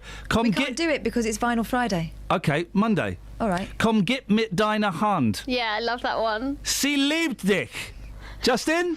Well, if you look at the Motown back catalogue, a lot of the Motown acts in the 1960s, they produced songs in about 5 different languages. Of course they did. ABBA did. Big Buck. ABBA did. Big Buck. And Petula Clark, I think, was known for that as well. And Scylla. Dun dun. So please. Petula Clark is massive in France. Yeah, exactly. She you lives see. there now, doesn't she? I don't know. Yeah, she's so massive. She can't move out. Anyway, Justin. Yes, boss. Le pigeon. Yes, Sur le pont d'Avignon, le pigeon, sir. What have you got for us in the way of the pigeon? If you do not mind sharing it with us, you naughty little boy. You sound so good this I morning. do sound good, don't I? Good. Seriously. Thank you, mate. You are such a waste being English. Such a waste. Oh, bless you, brother. Thank That's you. okay. It's not a problem. Yeah. You've been talking about this man in the papers this morning who went to court for stamping on a pigeon. You think it's a complete and utter utter waste of taxpayers' it money. is, totally. I've been in Luton this morning. I see more pigeons in Luton than any other town I've been to. So I've been there to get some facts on the pigeons. Okay, mate. And also to find out if people love them or if people hate them. Okay. Some very interesting views coming up here. Here's what people had to say. Thank you. Now, sir, your job is to clean the streets. This area has just been jet washed. This is where the pigeons hang out. At the moment, it looks clean. How long will it stay clean for? I would presume maybe 2-3 hours before somebody comes down and starts feeding the birds, and then obviously birds will do what they do after they've been fed, and then we've got mess everywhere. So even though there's signs up saying don't feed the pigeons, people still come down here with food for the pigeons? It's on a daily basis. With one person that comes down the town actually brings a trolley full of loaves of bread and just throws them all over the town. A trolley? Somebody comes down here with a trolley? Little shopping trolley, and it's full of bread, and they just throw it all over the town. That is extraordinary. So it costs the taxpayer thousands of pounds a year. This is jet washed every morning for that sole reason, for the bird mess, and there's no other reason for this to be jet washed every day. Well, I'm now going to go and speak to the public to see if they love or hate the pidge. Thank you. Man to man, would you ever feed the pigeons in this town? No, they cause trouble, that's why. Do you think maybe we need to have some sort of pigeon gallery on Crime Watch for the trouble they're causing? Yeah, if it helps. Yeah. I am. They're like rats. You don't find them cute? No. A pest. So tell me your thoughts on the pigeons. Are they causing chaos here? Yeah, they are. All over the place, even cars, you know. I'm going to ask you a very deep question now. Yeah. Are you ready for this? Yeah. Would you ever stamp on a pigeon like this man has? We're talking about this man in the newspapers today. Would you ever stamp on a pigeon? Well, I don't know. Takes some thought, doesn't it? It does. Yeah. Well, no, it takes some deep thought. Thanks for your time. Yeah. Not happy, mate, were they? They weren't happy at all. I mean, the suggestion there from the first man saying that something should be done on Crime Watch, and to the last man there who really went away deep in thought about whether he would stamp on a pigeon. People don't like them, but whether they would kill them or not, that's a living creature. That is a different thing. That is, for me... Cowards. Well, it's going too far. Cowards. Yeah. No, they're cowards. Yeah. If they don't do it, they're cowards, aren't they, Kenny? Kenny? Kenny? Kenny? Hello. Hello, Kenny. Oh, hello, Ian. They're cowards, aren't they? Well, they could be, mate. Yeah. Kenny... I mean, I don't like pigeons myself. I think they're flying rats, but... Thank you. Kill them. I don't think you should kill them, mate. But, Yes. I mean, I don't like them. Kenny, what do you do in front of the mirror? Stick around, Justin. I might need backup. Okay. Oh, mate, you're going to love this one. We all must remember Happy Days in the Fonzie. Oh. How about standing in front of the mirror with your thumbs up going, hey... Oh, do you know what? I caught Catherine doing that this morning, and I managed to record it. Here it is. Hey. You see? Ah, mate, Busted. we're all at it. You're right. It's one of the iconic images of the 70s. Was the opening titles of Happy Days. The Fonzie looking in the mirror, going to comb his hair, realising it was perfect. He was the main man. Is that what you do, Ken? I'm still doing it, mate. When I was listening to your show this morning, I'm driving down the A1, I even look in the mirror and done it. Kenny, thank you, mate. That's a brilliant call. Top man. Hey, so maybe we can get a little voxy on that for tomorrow, Just. Yeah, no problem at all. What do you do in the mirror? Keep it clean. But in saying that, I've got to shoot off now. Sorry? I've got to go and meet Willie. You've got to shoot off to meet Willie? Yeah, What's going on? I'm going to meet Willie. Willie is the man who lives in Bedfordshire. His sheep was attacked just round the corner from Streatley, of course. The first sighting of the what we think is a black panther. His sheep has been attacked. Thankfully, it survived. The vet has said this bite mark, too big for a fox, too big for a dog. OK, if it's not a black panther, you tell me, boss. Come on, you tell me what you think it might be. Dealey, you're having a go at the wrong guy. I know there's a panther out there, mate. think you're being sarcastic. With the greatest of respect, Yeah. I broke the story. I broke the story. I am on my way now to meet Willie. I want evidence. You will hear that evidence on your show tomorrow. Justin, I would love to get a picture of. I'd love to see you and Willie together in a picture. Could you get me one? Yeah, I can do that. Little no Willie problem. selfie. Yeah, good lad. Thank Let you. me get the audio first. Thank you. Also, Justin, you might want to stay tuned because in about 5 minutes' time, I believe the pretender to your throne will be on, Katia. Your nemesis. And she's got a little something for us. Oh, what's that on? Wait and see. Can you say? Well, no. Any information I don't want to coming steal her forward now? thunder. You wouldn't like it. No, mate. Okay. She's taking pictures. Okay. Thank you, Justin. Cheers. Ta-ta. 08459 455 555. Travel news for beds, cards and bugs. BBC Three Counties Radio. In Sandy on the A1 northbound, a car's broken down between the Sandy roundabout and the Akbar at Georgetown Road, and that's causing delays.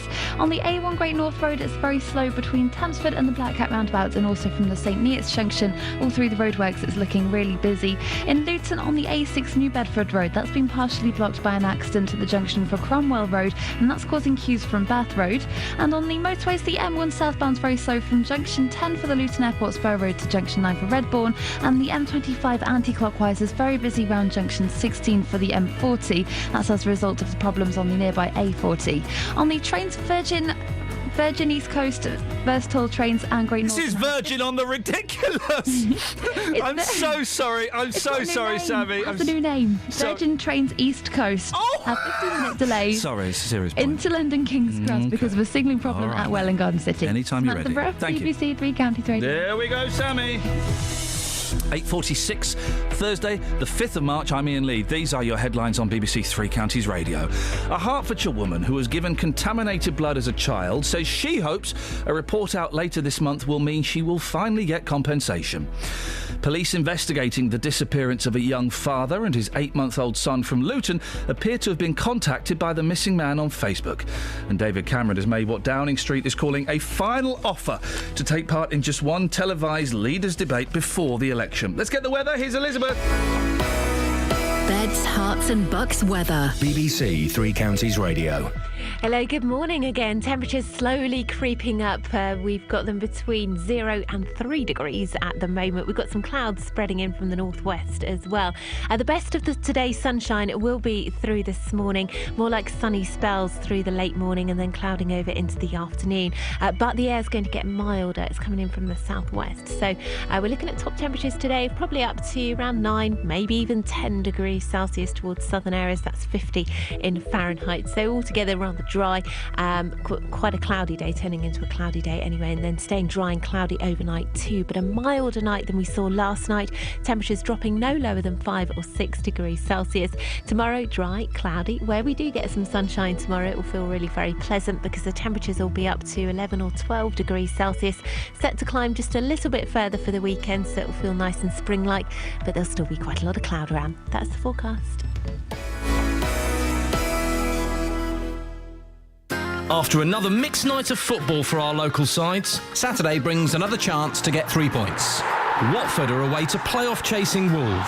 Sylvester says, Vintra's there again! MK Dons are at home to promotion rivals Preston. Still Carl Baker plays it across, and there's that goal that MK Dons have been looking for. Luton host Morecambe. And Luton Town have the second goal. And Stevenage entertain Newport. To the back post, Pets underneath it. Great goal by Stevenage. Follow your team with Three Counties Sports, Saturday from 2 here on BBC Three Counties Radio. On FM, AM, online and digital radio. This is Iain Lee. On BBC Three Counties Radio.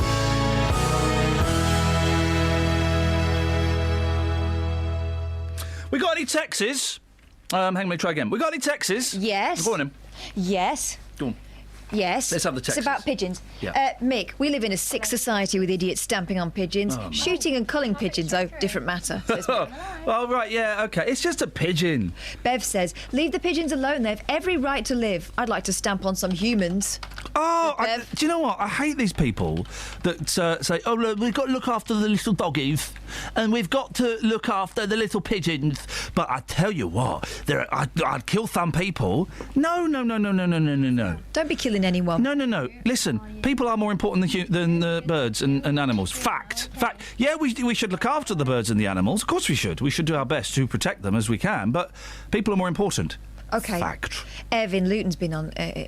Morning, Ev. There's a clue as to his true name. Is Everard still angry with us because he turned up on Friday and we sent him away? We denied him access. Everard is giving us clues as to what his name is. Okay. Oh, go on. His nickname is Minty.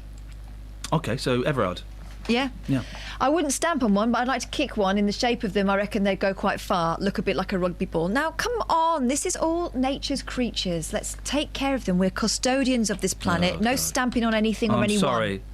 I'm sorry. I've just seen a picture that's really annoyed me. What? Kelly Jo Hearsey. Oh. Tweeted a picture. Yes. Millie. So we had Millie phone out, who's 10 years old. Yeah.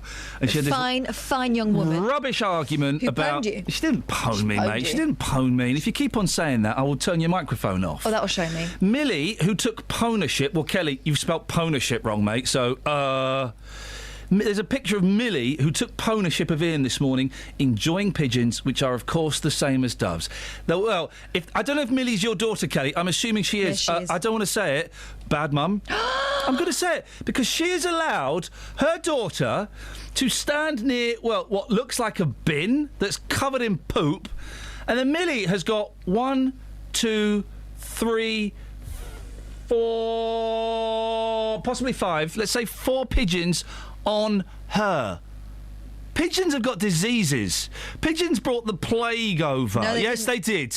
No, it's hamsters. Pigeons have got fleas. Pigeons have got manky feet and they wallow in their own poop. They don't wallow. And she's Kelly Jo Hearsey, who claims to be a professional photographer. Well, judging by the composition of that photo, you're not. Rude. She has allowed these pigeons all over her daughter. What's the number for social services? Let me Google it. 08459 455. Iain, why are you being so personal? Is it because she's got you on the run? Yes, I think it is. I can see your running spikes. I think I'm going to block. Yeah. Kelly then says in the next tweet, yes, I am a bad mum. She wet herself shortly after this due to overexcitement. See? See, Paul? Oh, don't tell us that. See, Paul? They're disgusting, aren't they, Paul? Hello. Morning, Paul. What you got for us? I keep racing pigeons, Iain, and I think they're lovely. Sorry? I keep racing pigeons, and I think they're lovely. Well, they're not lovely, are they? Of course they are. Well done. You're using pigeons as a slave, as one of the most base entertainment forms there is. They're an old-fashioned Nintendo in your book, so well done. You're making them work. But do you eat them when they're old? No, they get a bit tough when they're old. Have you ever eaten one of your pigeons? Not one of mine, but I have eaten pigeons. You would, wouldn't you, Paul? If things got tough... If it got tough, I might. Do you name the pigeons? Not really, no. They've all got their individual numbers, the racers. So. Which number do you think you would eat first? I don't know, it's a bit like a Chinese, isn't it? Yeah, it is. Go. No, I bet number 4 is quite tasty. Paul, what pleasure do you get out of having pigeons? Well, I send them off to races in France. Oh, dear. And when they come back, it's such a buzz to know that you've trained that pigeon and he's made his way back safely against all the hawks and the French shooting at him and people picking them and, so stuff like that. Paul, thank you very much indeed. You're wrong, but thank you. Luann. Morning. Morning, Luann. What have you got? I went to Venice once. Oh, I'm so sorry to hear that. It's a dump, isn't it? Oh, it was a bit smelly, but hey, it was Valentine's Day. We all like a good smell on Valentine's Day, don't we? And we were feeding pigeons because it's allowed out there because they give you little packs of food. St Mark's Square. St Mark's Square, that's right. Done it myself. Catherine, again, I've got to remind you, we've got another caller, we've got audio to play. We're running out of time here. Can you stop doing this? Well, then can you stop doing Can you do this?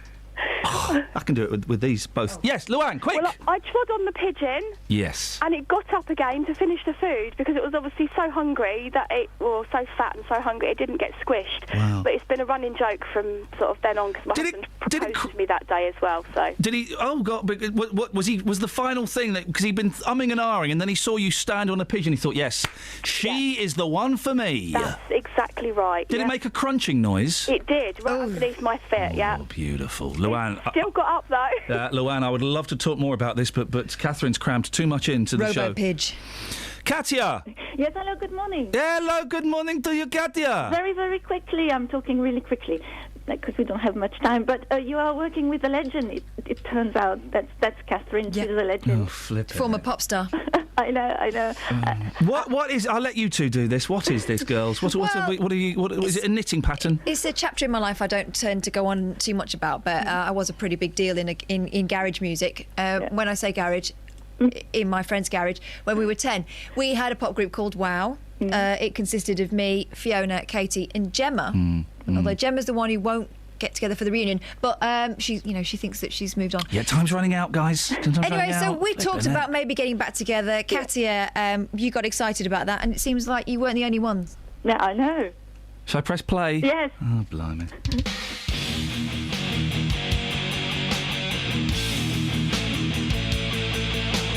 Hello, dear listeners, it's Katia, and today I'm reporting to you live from the main heavy metal venue in London, the Underworld, where I'm going to share some incredible news about an 80s band reunion with a bunch of metalheads. See how they react.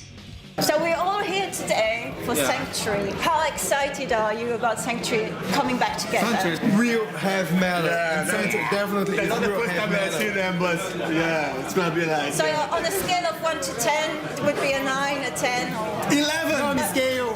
11. 666. Yeah. Right, but I've got an amazing news for you, right? Well, Which listen, one? There's another 80s band that is coming back together. Which one? What's that? That's Wow. There's a song that's about to begin. There's a song that we're gonna sing. Yo, we're wow. Yo, we're wow. Sing it to the audience loud and clear. Sing it to the audience so they can hear. Yo, we're wow. Yo, we're wow. Running down the speedway, chasing on my ice cream. Yo, we're wow. Yo, we're wow. My God! I don't believe that. Does anyone remember the lyrics from Wow? Run down the speedway, closing all the ice cream.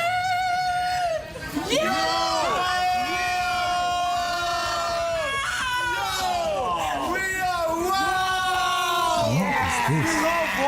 love the wall. Yes, man. What's the best I will kill everybody to see this band again. Of course, no one at the BBC condones any kind of killing, even in the name of wow. I mean,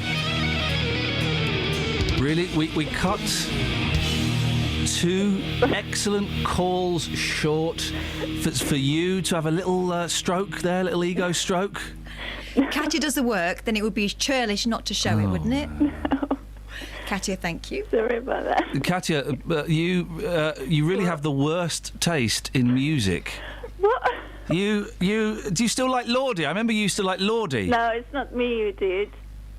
It's the other guy who did. What was his name? The one who was the correspondent for Lordi. Oh, I don't remember. It's a life to go. Well, Katia, listen. If you do choose to listen to another radio station, you have my blessing. Okay. Thanks. Bye. And if anyone else wants to make us something, we'd appreciate it. Yeah. How do they do it, Ian? I don't know. They put something together in a computer and send it. Have a go. I wouldn't bother. I would. If it's that level. We got any texts? We've got a minute. Any texts to finish up on? And tomorrow we will carry on. What do you do in front of your mirror? Keep it clean. Pam in Sutton Park, leave pigeons alone. They helped the war and won medals. They helped the war. No, they did. I mean, well, they did, but only because we made them. Roger. They didn't. The pigeons didn't, in a sense of what do they call it? Not posterity, patriotism. Go, yeah, let's go and fight the Nazi pigeons. How do you know? We made them do it. How do you know? There's a statue in London for all the animals that lost their lives in the war. Oh, do me a favour. They did. What about all the animals that lost freedom? What about all the animals that lost their lives so I could have a McDonald's yesterday? Well, that brings me to Roger's text. Morning, Chickens are Roger. just as disgusting as pigeons, but you eat them. You need stamping on. I'll eat a pigeon. I've got no problems with eating a pigeon. Just stamp on it. Well, on that bombshell, that's it. That's your lot. Travel news for beds, cards and bugs. BBC Three Counties Radio. In Bedford on Midland Road, the traffic lights aren't working at River Street, which is causing delays. In Sandy on the A1 northbound, it's broken down cars blocked the road between the Akbar and the Sandy roundabout, which is making it very slow. And in Luton on New Bedford Road, that's been partially blocked by an accident at Cromwell Road. That's causing delays from Bath Road. On the motorways, the A1M southbound has queues through junction 7 for Stevenage. And on the trains, Virgin Trains East Coast, First Hull Trains and Great Northern services to London King's Cross have 15-minute delays because of a signal failure at Welwyn Garden City. Samantha Bruff, BBC Three Counties Radio. Sammy, thank you very much indeed. Oh, man, that's it. That's your lot. That was a rollicking roller coaster ride of, well, something, wasn't it? If you want to get in touch, you can. You can email Iain, IAIN.LEE at bbc.co.uk, or if you want to suck up to Catherine, it's Catherine.Boyle, Boyle, at bbc.co.uk. We're going to record the links now for the podcast. If you want to get the podcasts, go to iTunes. We'll be back tomorrow at 6. Until then, ta-ta. Local and vocal across beds, hearts and bucks. This is BBC Three Counties Radio. Thank you, Iain. Good morning. Welcome to the JVS show. I'm Jonathan Vernon Smith. It's Thursday, it's 9 o'clock, and on today's Big Phone-In, do you think David Cameron is clever or cowardly for refusing to debate with Ed Miliband? David Cameron has said